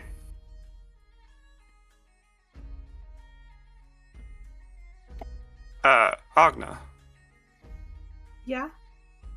Can you detect the presence of undead? Oh. Detect evil and good? Yeah, I super can. I mean, as long as our guest wouldn't mind it. Okay. This is a spell you're casting? It's just to it's like my friend here said. There are a lot of people here. Uh-huh. Do you mind? Go ahead. Cast your spell. I will cast Detect Good and Evil. Okay. You cast Detect Good and Evil. Yeah. Is it important where I place this? it's off of you. Yeah, it's centered on you. So, hold on a second. Yeah. Let me do something real quick. There's a thing for this. This little boy, demon. Demon. Well, I have got Tarashna, which is good, I think. 30 feet, right? Yeah. Yep. Did that change anything for you? Hold on. If it didn't, let me know, and I might have to replace your token. I mean, I can see the thing. Is that what you mean? Oh, that's a template. You don't need that. Hold on, let me just do this real quick. This should fix that. There you go. Oh.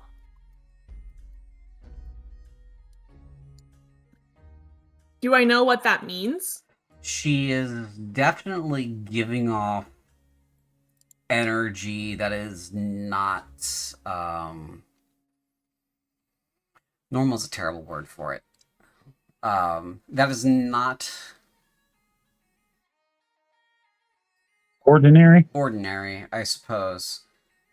She is something. But I can't tell what. That's from the duration. You know, if there is one of these things. If there is one of these things, yeah. Right. So she is one of those things, but it does not expressly say you know what it is. Yeah. Well, I'd say or does imply that it differentiates between the categories semantically. You know, if there is n blank, blank, blank, blank, or blank, but it doesn't say you know there is. You don't know which one it is. You Right. just know that there is one of them. It's not specific enough. So, you know this is not something that is ordinary. So after you cast your spell, she goes, so what is your little spell reveal?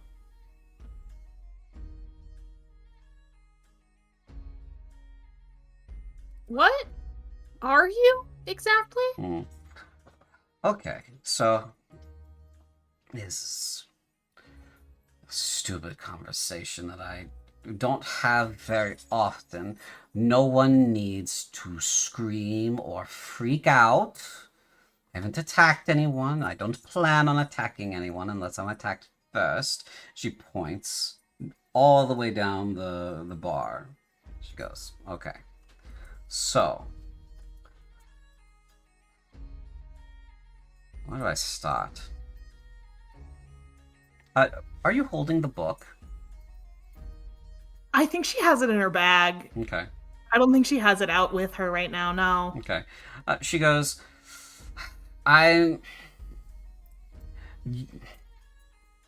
okay. There's this... Where to start? And she looks like she's actually struggling with this a little bit. A long time ago... No, that's starting to sound like a fairy tale. I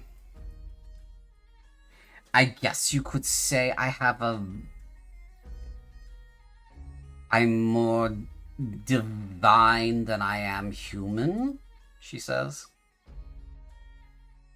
I think at that, Agna is going to pull the book out of her bag and sort of just place it down on the bar top. She looks at the title and she goes, oh, that trash. That 95% of that book is false. So you're not a vampire? It depends on your understanding of the word. Like I said to this young man here, and she gestures at Dart, he doesn't know anything about what one is, and so how can anything that I say prove I am or am not if we don't even know if we're talking about the same fucking thing? You know, I don't mean to be rude, my lady, but I have noticed that the people who say things like that are quite often could have just answered yes, but they don't want to because it's going to cause a lot of problems. Okay, let me put it this way. I am not anything like that monster I slew outside. Which one are you? Which what? Oh. Okay. Are you asking me? What do you mean? What do you mean? Which one is she? What are you fucking talking about? Rail? Rahal? Oh, Don't get me confused. And she looks at Dart and she says, I'm sorry I lied to you. My name is Ramia. Yeah, I had the suspicion that was some kind of childhood nickname. Ruby is... Okay, there's this other book, she says. She rolls her eyes some more. It's called A Ruby's Red. It's this filthy romance story. My sisters call me Ruby when they want to get under my skin. And your sisters. Uh-huh. Go ahead. Go ahead, Lee. Oh, I was going to say, cool. So, if your sister was in town, you'd want to know about it. Oh, I know she's not in town. Well, I know where they are. Or they should be. They perhaps some better more be. material Oh boy, this is escalating. Perhaps a more material question would be, what are your intentions? I was very clear about that young lady who has not introduced herself to me, but knows my first name for sure now. I am here to hunt and kill vampires. Which you are, sort of, but of a different magnitude or order. Let's not. It's got a big whole thing about it. Okay. So, vampire is more monster, but I guess if you have to put a term to me, I am a vampire, but not like that monster outside, which I killed, and I will hunt its like to the ends of the earth. No, I'm not like that. We are different. For starters, don't adhere to their bullshit. We say bullshit these days, yeah? Yes. Okay. Yeah. Oh, all right. So, then your predisposition towards the demon problem. They can fuck right off. They're a big deal. I am not the book smart one of the three of us, okay? But I'm smart enough to know what's going on. The little crybaby Tal needs to be put in his place because his whole bullshit thing with, oh, daddy's upset, blah, blah, blah. Okay, I don't care about his fucking bullshit. I don't. I really don't. What I want to deal with is the vampire problem. It's a problem. It's going to continue to be a problem until someone deals with it. So, why is it a problem? oh my god. They spread like venereal disease. They're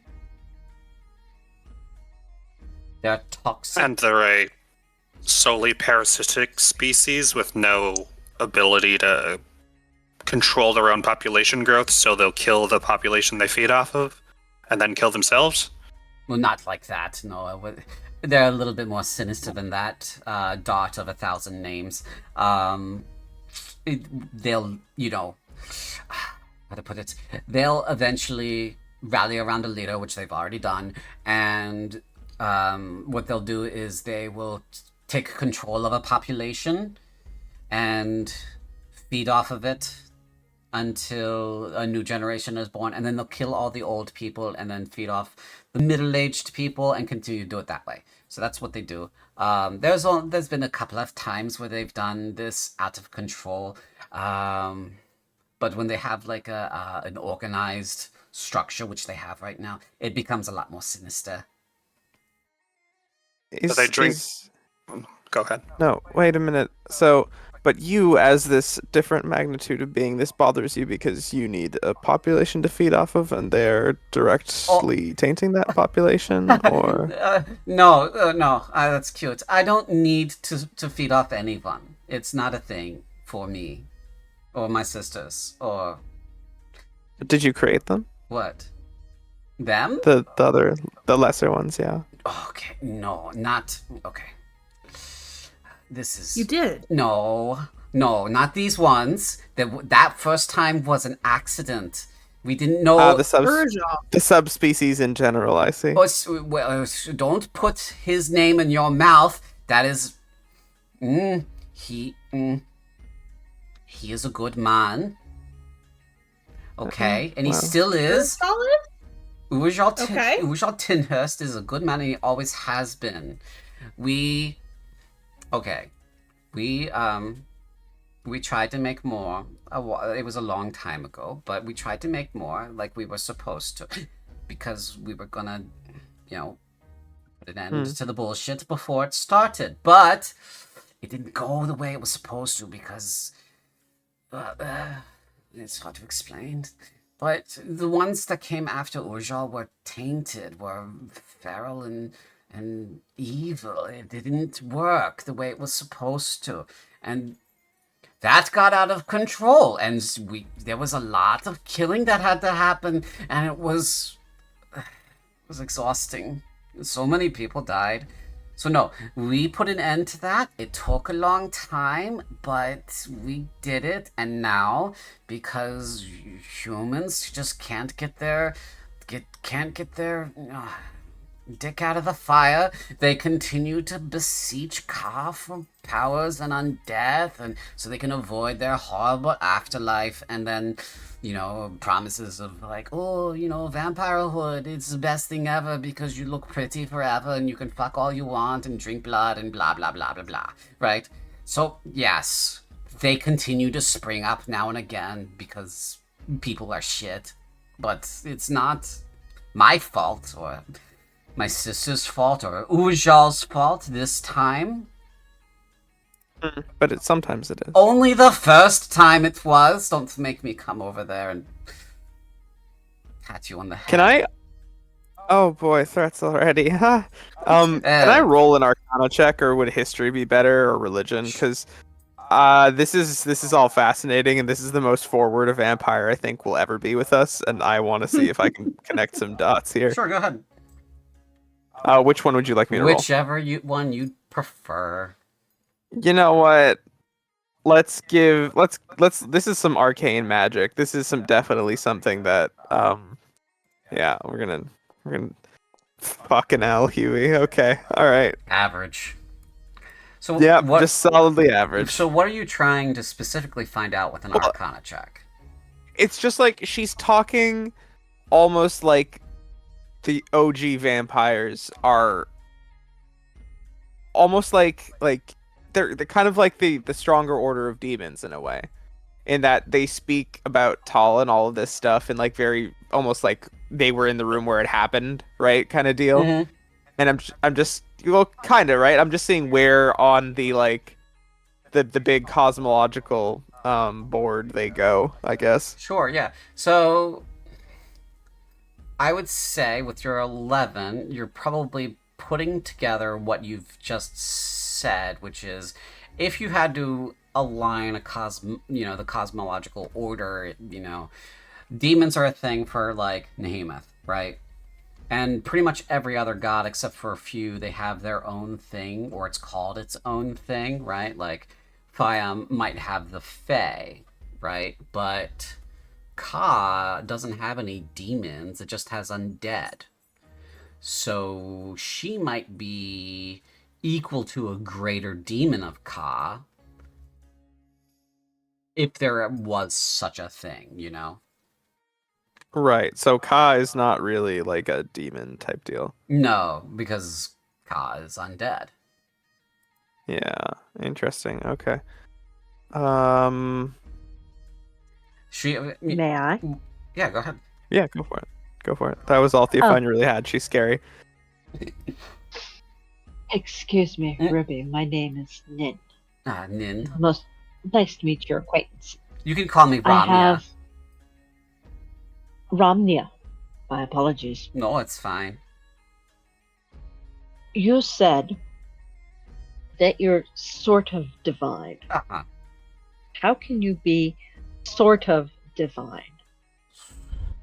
So there's like,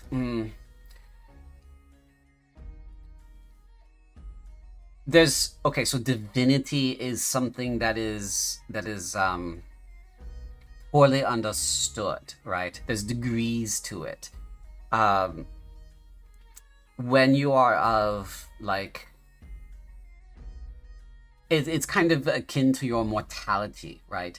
So you're human, of course, and that dark elf over there is yes, hi, and she waves at the dark elf, and the dark elf is just kind of sitting there mad dogging her the whole time. And she goes, hi, I see you, you're very pretty. Anyway, what I was saying was, when you have like such a difference in peoples, there's the tendency to say, oh, well, the dark elf is better because she's going to live 1,000 years or whatever, right? But that's not really how you're supposed to measure that sort of thing, because it makes things confusing, right? Elves are no different than humans. They're just biologically a little bit, they age better, right? They'll live longer. They can still die, right? I can't. This is the difference. I cannot die. I also cannot live, but I cannot die. So I'm kind of in the door space, the threshold between the two, which I guess there's a word for it for these days. I don't know what it is, but we're between the winter cold and the sun, right? But see, I don't have any of the degradation that other undead do have, like the sensitivity to the sunlight, or like hatred, or like the need to suck the life from the living, or like murder thoughts, that sort of shit, right? I don't have any of that. I can so this is a thing I can do. I can fly a little bit, not that well, but I can. I can swim like a fish. It's pretty cool. I can climb on stuff that isn't like climbable. Like I could go up on the ceiling and hang upside down from it like a bat, which is pretty funny, but not like it's weird, right? You don't do that around people. You do that for fun, or if you're trying to sneak up on somebody and kill them like a vampire, right? But there's some stuff that like I can do that people can't do because of my quote unquote divine nature, which was gifted to me by my god before he went truly insane. But that's that's how that works. So I've got a piece of that power, which makes me more divine than mortal. Does that make sense? I'm doing my best. Yes. Oh. You're doing a fabulous job. It makes a great deal of sense. My sister's much better at this. Who are your sisters? Oh, it's Rahal. If I may ask. And Razzia. And they hunt vampires too? Or yes, well, the abomination that we call vampires. Right. So okay. So Razzia, yes. Razzia's great at it. She's stronger than I am. She's better at everything. She's prettier. I would never get out of her shadow now that we're going to live forever, basically. But Rahal's more of like a book person. She likes to do spells and stuff. She likes to stay cooped up in our area and do that kind of thing. She's a big old nerd. That sort of thing. Yeah. And neither of them are here. Nope. Sorry. They shouldn't Sorry. be. If one of them's here, we will have words about division of labor.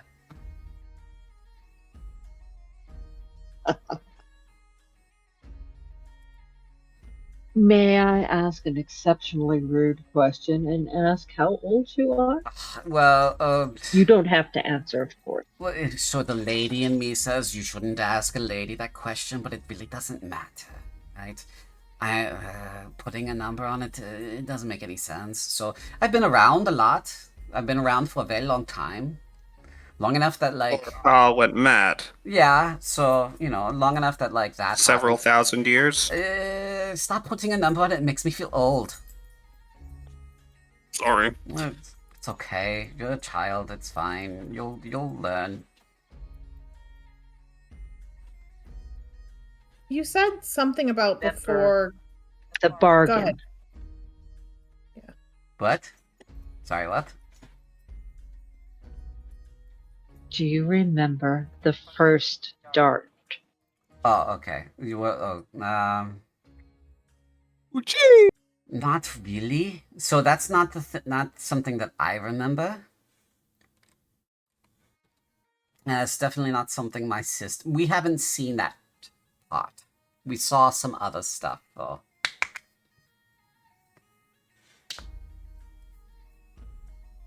Okay. Like what stuff? And that gives us an age without asking your age. Yes. Thank you. Well, there's some things that you can't say. So, like, you know how spells work, right? So there's magic and there's curses that bind everybody for things and stuff. That's about all I can say about it without, like, the sound not coming out, or, like, the symbols getting mushed. Kind of, there's a secret magic thing that blocks the stuff and things from being talked about. It's powerful. It's binding. It binds everybody. Unless you know about it already and you're talking to somebody who knows about it already.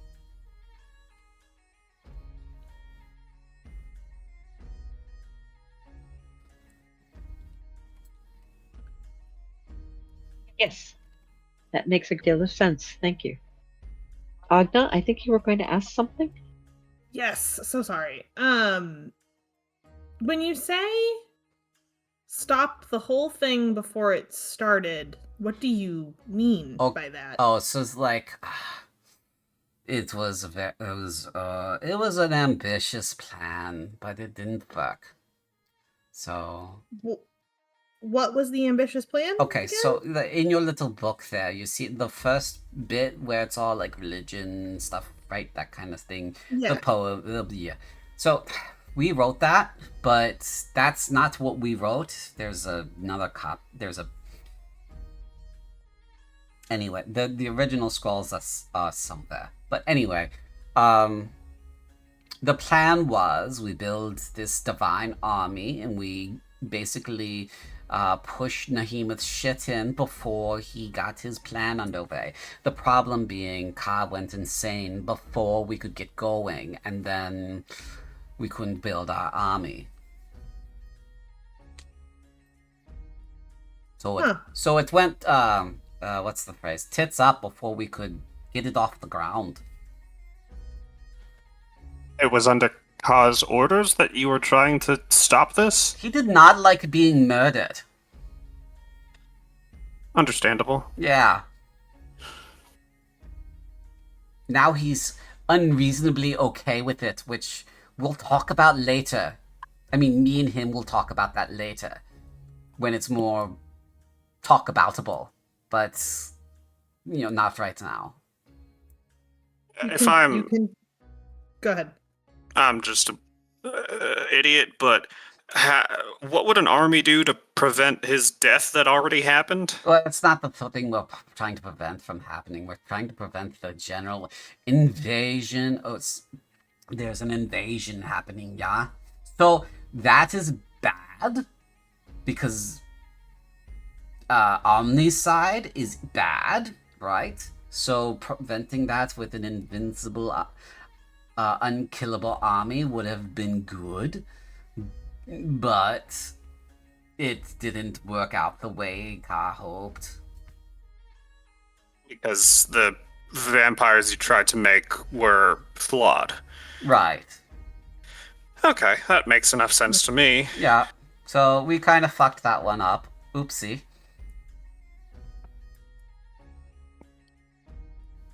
And that's why you're trying to kill them, among other reasons. But yeah, I mean, it's not good to let them lie around. They're like roaches. They'll just make more of them.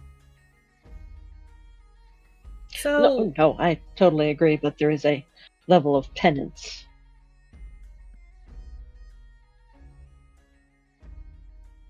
for a vampire like Baldric Kane, then what is he?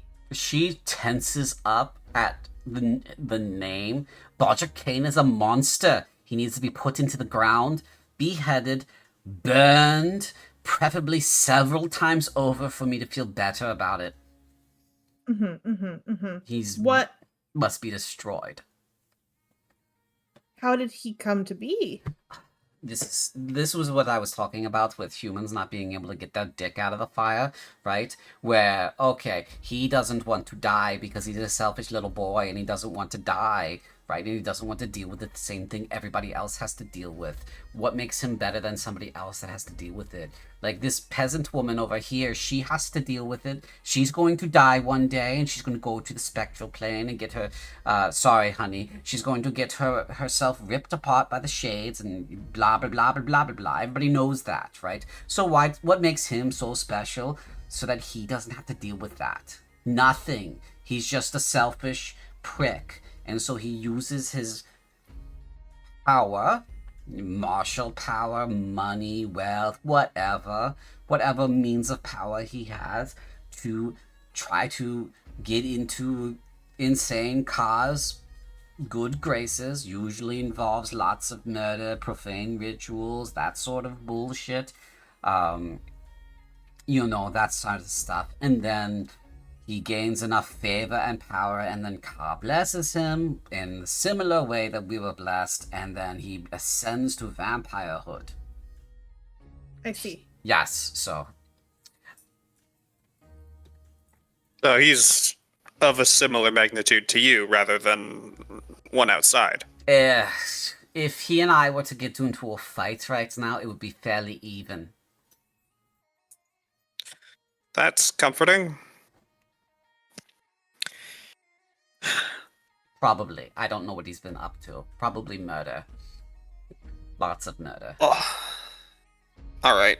I'll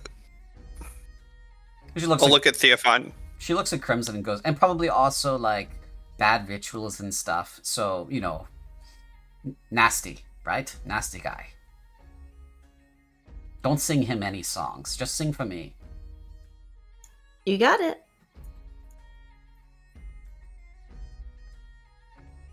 I'll look at Theophania again and sort of gesture tell her about the other one?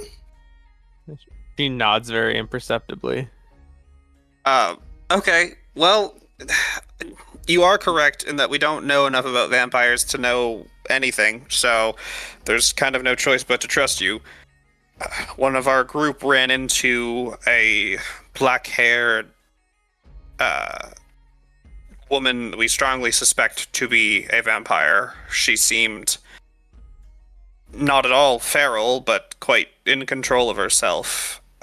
Can those kinds of vampires keep a lid on it for a time? Who's the person that saw this individual?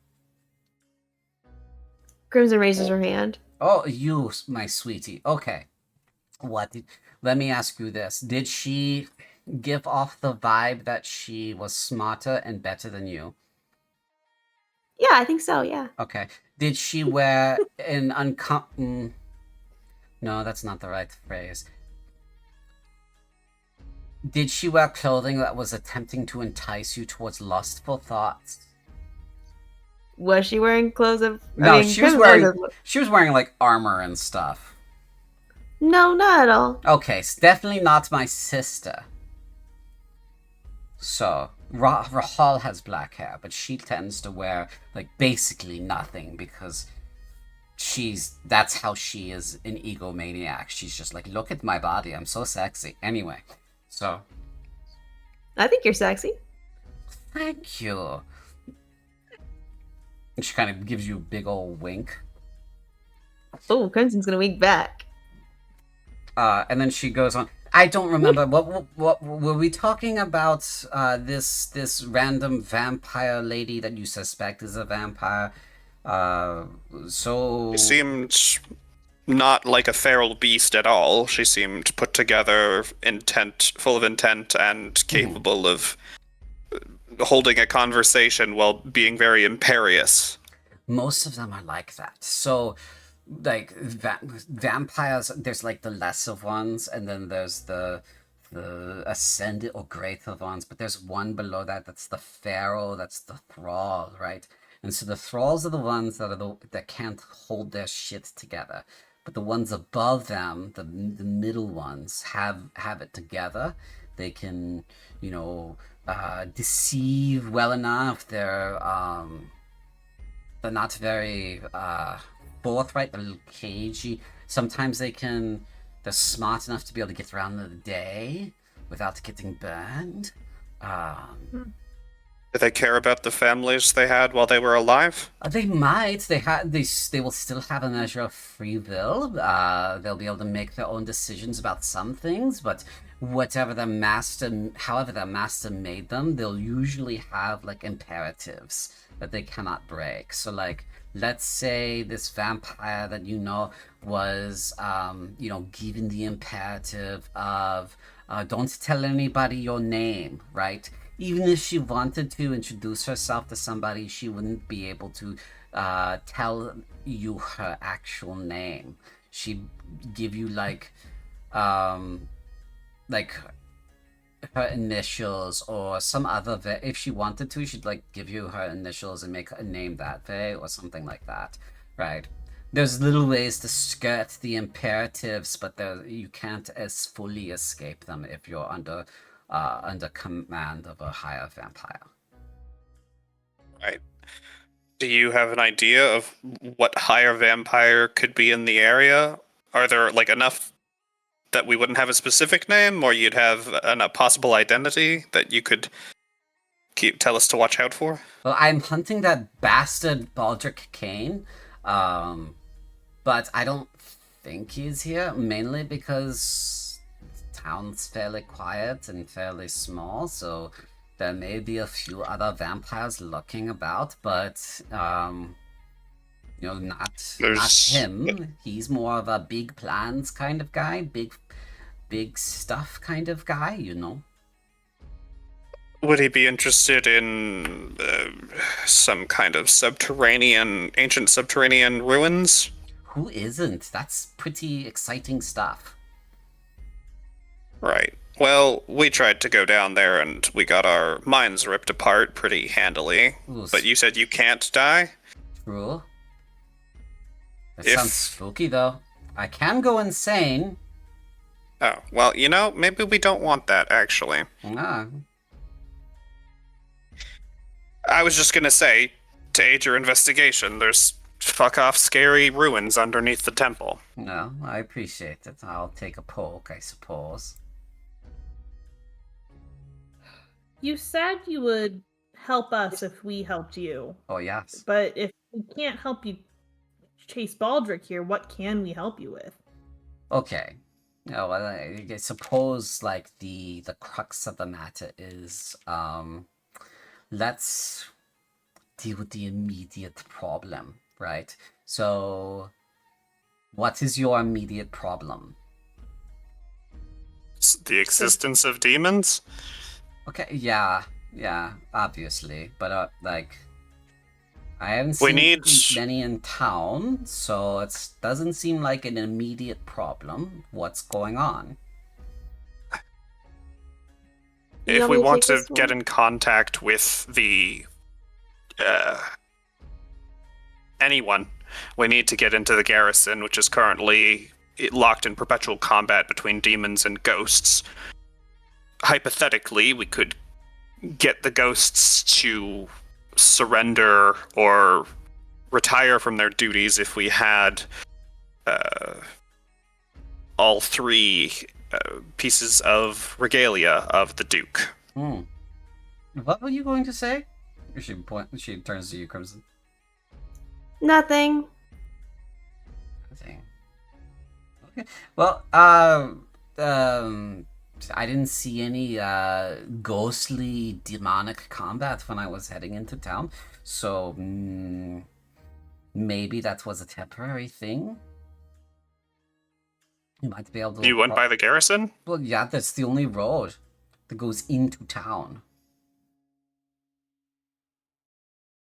Oh.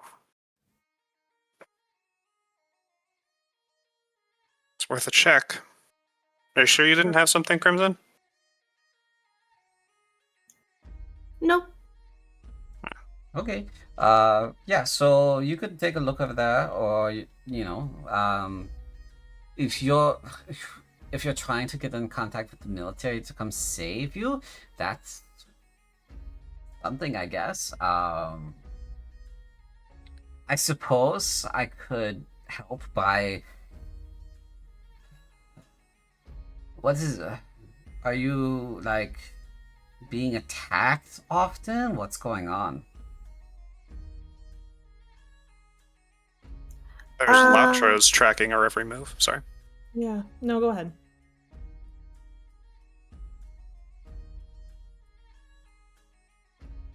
What's going on is that the town and we have been the prisoners of a demonic lord for certain pleasures at his disposal. Now, there was a small war between them, and one died and one got sent away, and we're trying to figure out the sins of the people in this town and not die. And they are trying to figure out how to do that, which is what the meeting is supposed to be. Because theoretically, the winner of the demon will come back and kill everybody. Okay. Did I miss anything? Pretty accurate. Also, some demonic scientist is somewhere skulking around town. That too. You see her kind of... Yeah, he's mine. Yeah, you see her... She's looking at you, Nin, but you see that she reacts to something that Sabria is reacting to. And her face kind of softens a bit. And then she says, okay, so... if you had to point me in the direction of one thing to... because I'm one woman, to run a screen or, like, kind of keep them from bothering you while you go about other tasks, what would you need me to do the most?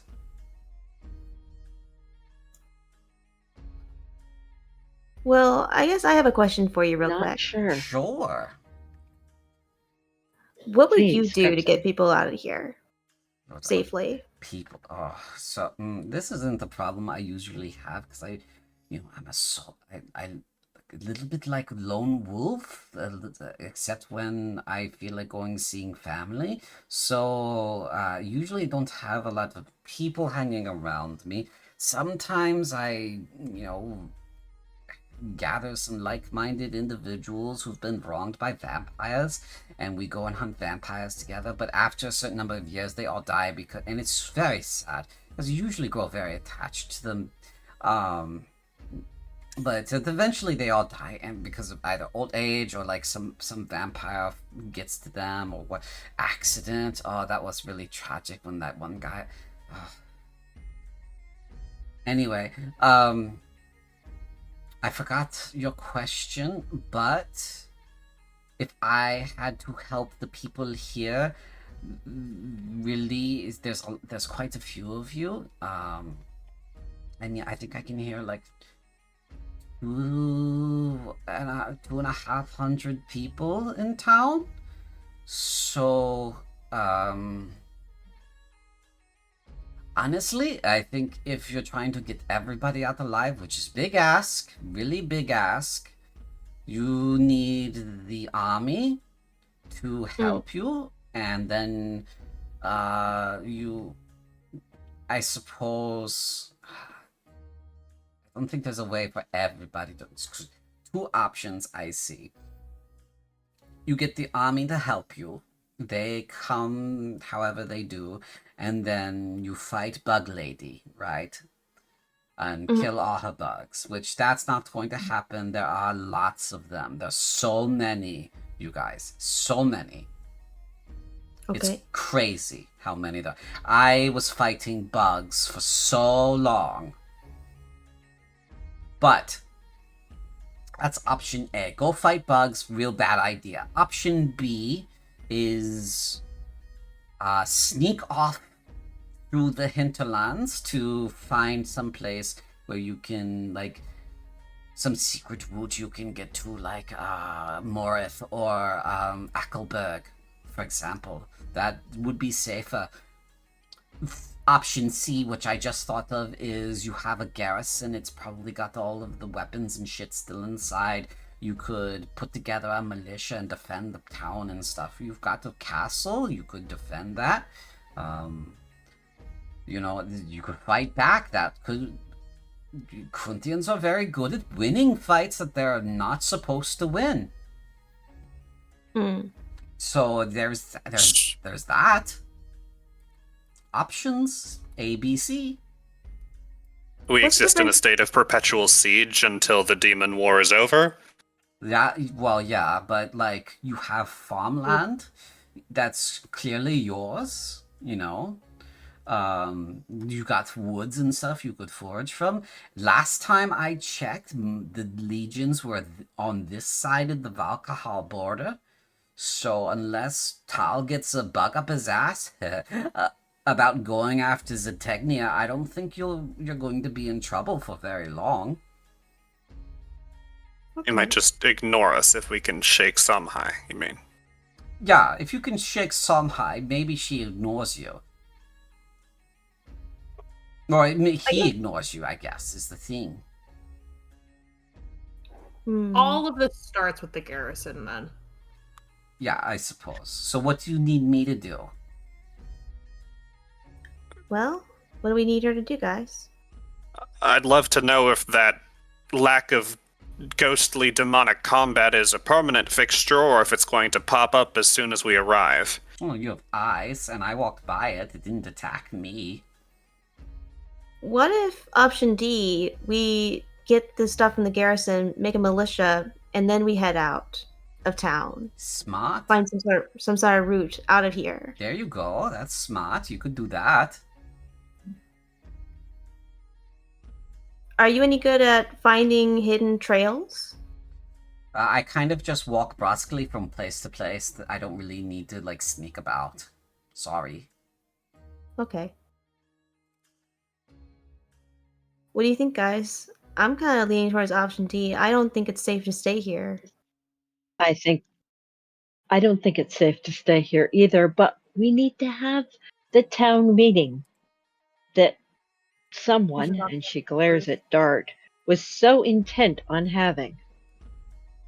Yeah, because do you think I'm the person, or we as a group are the people that solely get to make this decision?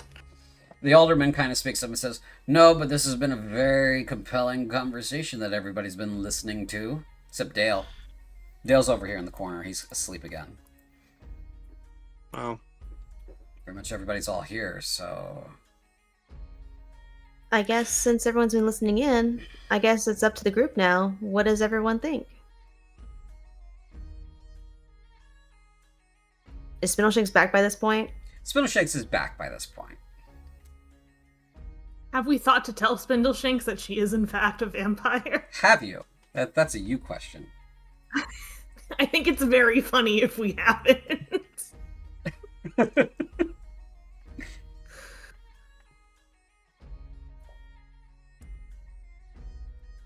Dart would, if we are going to, Dart would be like, heads up, immortal vampire, don't try shit.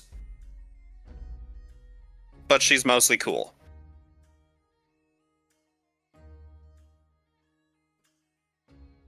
Well, you guys figure that out, whether or not you're telling Spindleshanks. Yeah, we would tell I Spindleshanks. feel like unless the conversation only took an hour, he probably picked up the context. Okay. Yeah. So you guys inform Spindleshanks. Dart informs him in that fashion as well. And she goes, only a little bit cool, I guess. Fine. I'm saying it so he doesn't get himself killed trying to dissect you. He couldn't. I can restrain myself. I won't kill him. Just maim. Well, you have more strength than me most days.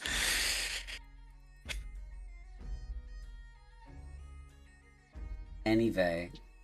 The Elderman goes, yes, everyone, let's go ahead and vote on what we're going to do. And so he begins collecting votes for the options. Now, I'm going to throw the decision back to the party, because it's uncool if the town and the party are not aligned. Mm-hmm. From a player sort of agency perspective. So, what do you guys think is your plan that you're going to move on? A, B, C, or D?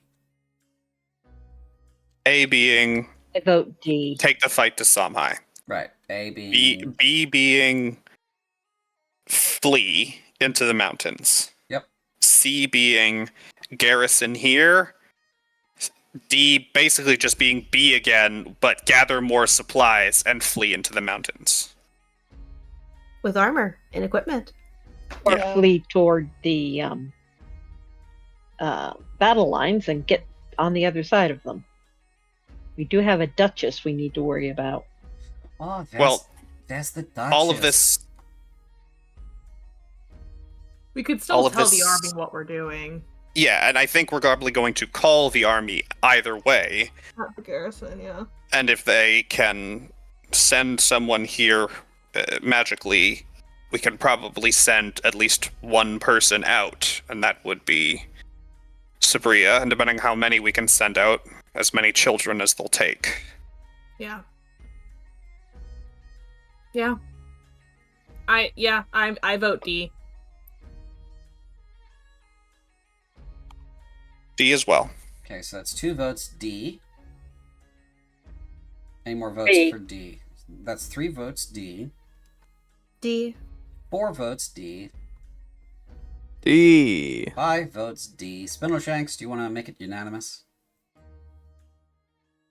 Sure. All right, unanimous. You guys have decided to gather what supplies you can from the town, arm yourselves and the peasants of the town, and then flee into the hinterlands to get to a destination. Now, let me draw your attention to the country map. Okay. As people load into the country map, one at a time. Come on, Arizona.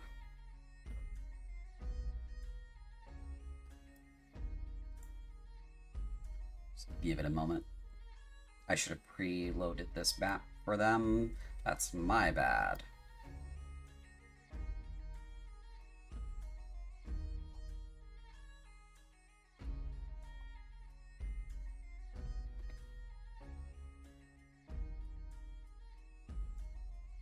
Now if I load it back towards the Whispering Raven, it's going to take twice as long. So we've committed. We commit. We've committed, We've yeah. committed. Okay, let's just zoom On in. the bright side, we're not having a dust wall come through, so. Yeah, so, you guys are in the Matrodax Duchy, which is in the bottom left-hand corner of the country map. It is in the southwesternmost region of Krunth.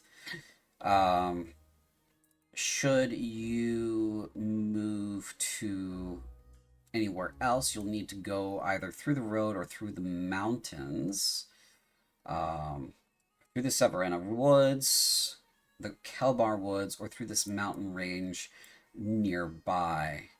Innersford is the closest town. You do not know what the situation is there. D, you're the only one that is aware at all about that thing we discussed when when everybody else was asleep about Kellerly. So D, Agna knows that Kellerly is probably a terrible idea. Yeah. I would share that with the group. I think she would even let Ramia know too that like the last she's heard any rumor of Baldric was he was taking Kellerly. Okay. She goes, okay, so he was operating in that region some years ago. Understood. Then closest way over the Navarre Wall, which is this cliff series that goes all the way across the country, is here, which is near Alkelberg. Which involves passing through Innersford. Or passing around Innersford in western Scaraptica. There's also, you could go more east around Tower Rock towards Morith, which is another way, but it's a significant mileage and difference. As the crow flies, 660 miles versus roughly 400 miles, but it's farther by land. So you'll need supplies or the means to gather supplies through that wilderness. If you were to go, you will need to be careful about the weather and the terrain, both of which are factors that could slow you or take the lives of members of your group. Traveling with a great number of people also contributes to whether or not you are stealthy as a group. Yeah. So these are the things, and speed as well. So these are things to consider for your route, because you've committed to this path. You just need to, for now. So you just need to, when you're ready to leave, you guys say, okay, we're leaving Brescia for good, right? And then you leave Brescia for good. You leave the whole town behind. And everybody in town who's still alive will come with you. In between now and then, whatever objectives you want to do, you can. But there's, Samhai is still out there. She's still, as far as you know, intending to come back and wipe you out. So there's still that clock running. So you've committed to D, so consider your potential routes and what you will need. Can we commit to D with the caveat that if we get some kind of better tactical update from the military once we've made contact, we could change that? Yeah, of course. All of this is flexible. You could. This is what we know right now. Yeah, this is what you've decided at the moment. Okay. So it seems like our base plan is the garrison. Step 1 of plan D and plan everything else is get to the garrison and see what's inside it. And if we can communicate with Sorath. I think we should. They might not recognize Sabria. I still think we need the crown. We should see if there's any supplies we can gather in the castle anyway. That's going to have the best store, isn't it?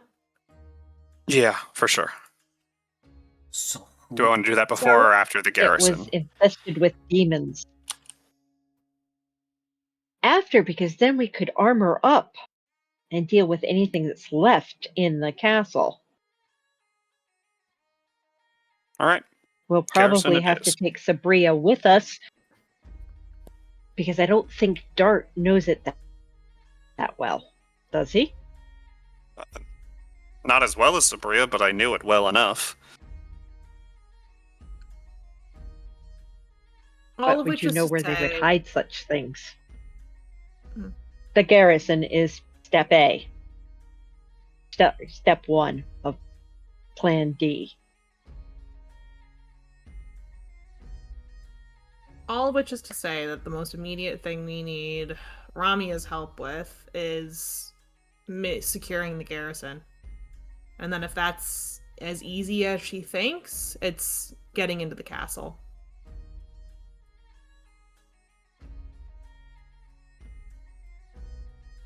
We shouldn't go out to the garrison in this blizzard.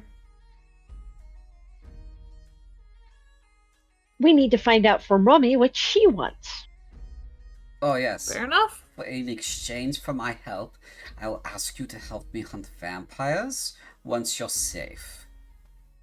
So we get the townsfolk and such to safe place over Navarre Fall or whatever, and then you lot help me hunt vampires. You seem capable.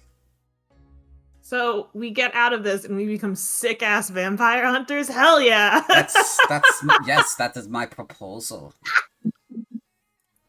Should you live, Yes. Sounds. If we live, side questing to kill demons, okay? Absolutely, they deserve it as well. And just I, how to put? I have the bigger grudge against vampires and the undead, but demons too. They deserve a good slaughter. So,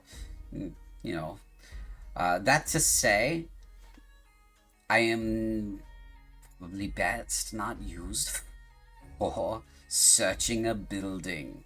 So, do you have something else for me to do, usually in the category of committing in tremendous amount of violence upon something? Well, if in fact the garrison is clear, then committing tremendous violence upon the demons in the castle would be great. Okay, I could do that.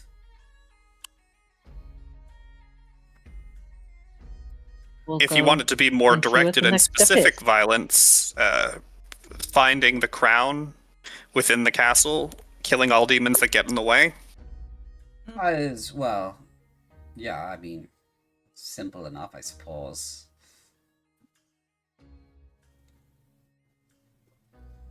Not a, I I'm have- not a looter though. I'm not good at that kind of thing, but I can give What it a if- shot. What if I told you where it was? Okay, where is it? So here's the deal. Are we within? We're not within like 1,000 feet of the keep right in this second, right? Let's find out. Do. Saddest town in Krunth. Reload. And Sorry. go.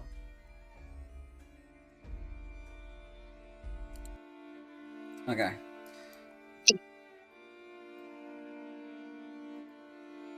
Don't Oh, worry. it's still loading. You guys will get there. Sometime. So 23 hexes. Perfect. Yeah. 24 if I wanted to be really safe. 25 if I wanted to be really safe. Yeah, this is hexed up just in case you guys wanna like militia up. You know what I mean? So that's why this is hexed. But it's probably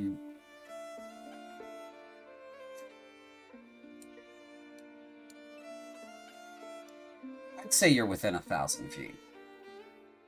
And I saw the crown on a Rogne, right? I have seen it in person. Yep.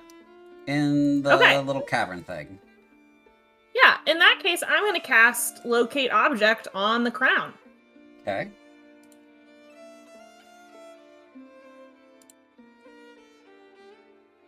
Locate object.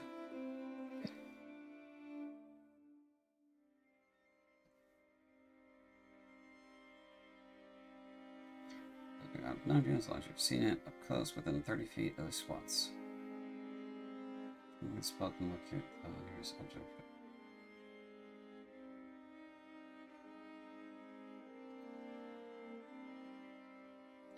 Yes, it is in the castle, as far as you can tell. It is in that direction within 1,000 feet of you. Can I, like, pinpoint the spot? Like, can I give her a general sense of where it is or not? You understand it is not on the ground floor. Okay, so it is somewhere in one of the towers. Yes, it's either above the first floor or higher, based on the angle of the direction.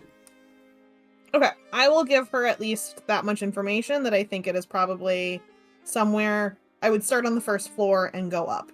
It helps a lot because, you know, if it's really annoying, but I've got the little thing about me where I like to count stuff that's really small. So if I opened up a chest, I'd have to really... I'd want to know how much money's inside of it. You know what I mean? Is she bullshitting me? Can I roll? I want to roll an insight on that. Yeah, go ahead. Or is she making fun of me?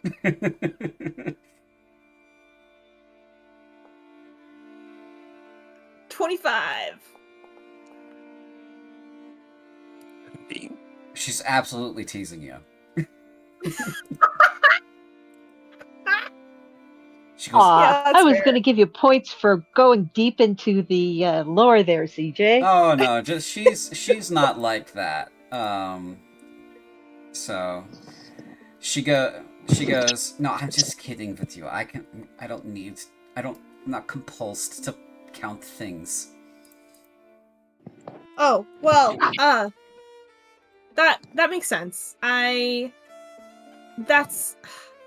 I can at least tell you it's in the castle. They haven't taken it anywhere else. It's going to be somewhere above the ground floor. My guess is we went over the top floors in pretty good detail. I would imagine if it's not in any of the places we checked, it's got to be on a Rognoi's body or wherever they've left it.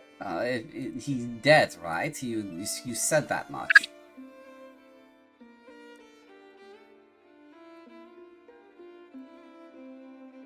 So his body's not here, is what I'm saying, because they go back to their home plane. Oh, I know. I see what you mean. Right. But it's wherever he fell. Right. It's so wherever the fight happened is where it is, since clearly it's within a distance from you, whatever magic shit you just did. It's unless you're bullshitting me, but it's close enough, which means Som hide and take it with her. Which is good for us. Yeah. So who's the Duchess?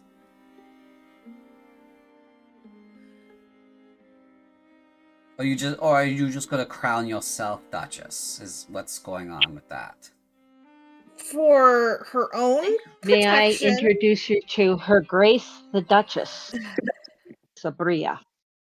Sabria shrinks a little bit in her stool, blowing away your plan It's to protect her, Agna.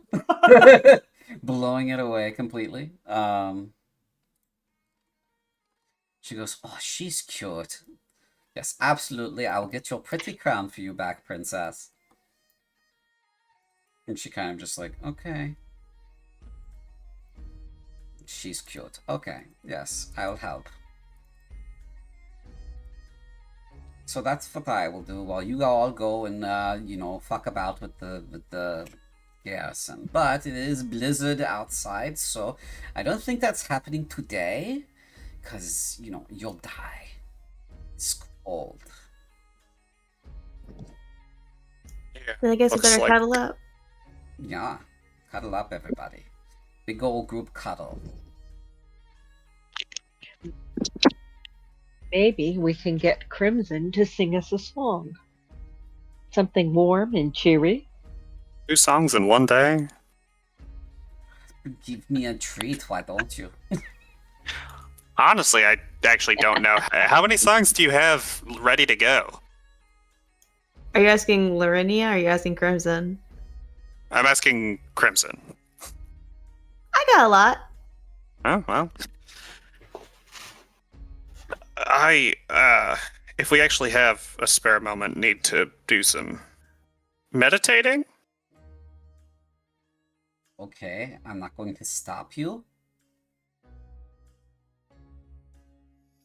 Is this town meeting adjourned? The alderman says, "Yeah, I suppose we've come to a decision for now. So we'll adjourn, which means no one's going anywhere anyway, because this is the warm building in town that actually has food. So we're not going anywhere. We're just gonna be right here." Lovely. I'm gonna slip off before the singing starts to go talk to Tarashna, but we can resolve that next time if needed, or after another scene or what have you. I think we're gonna, because it's 11:09. I'm gonna break the game here, and we'll pick up here next session, if that's all right with everybody. Totes. Certainly. Yeah. Sounds good. That sounds great. All right. Well, that's it for us, everybody. I hope you had a good time, and I hope we all stay safe and enjoy our tomorrow and our sleep and all that fun stuff. So thank you for joining us. Thank you for coming out. No bonuses were harmed in the process of making this game.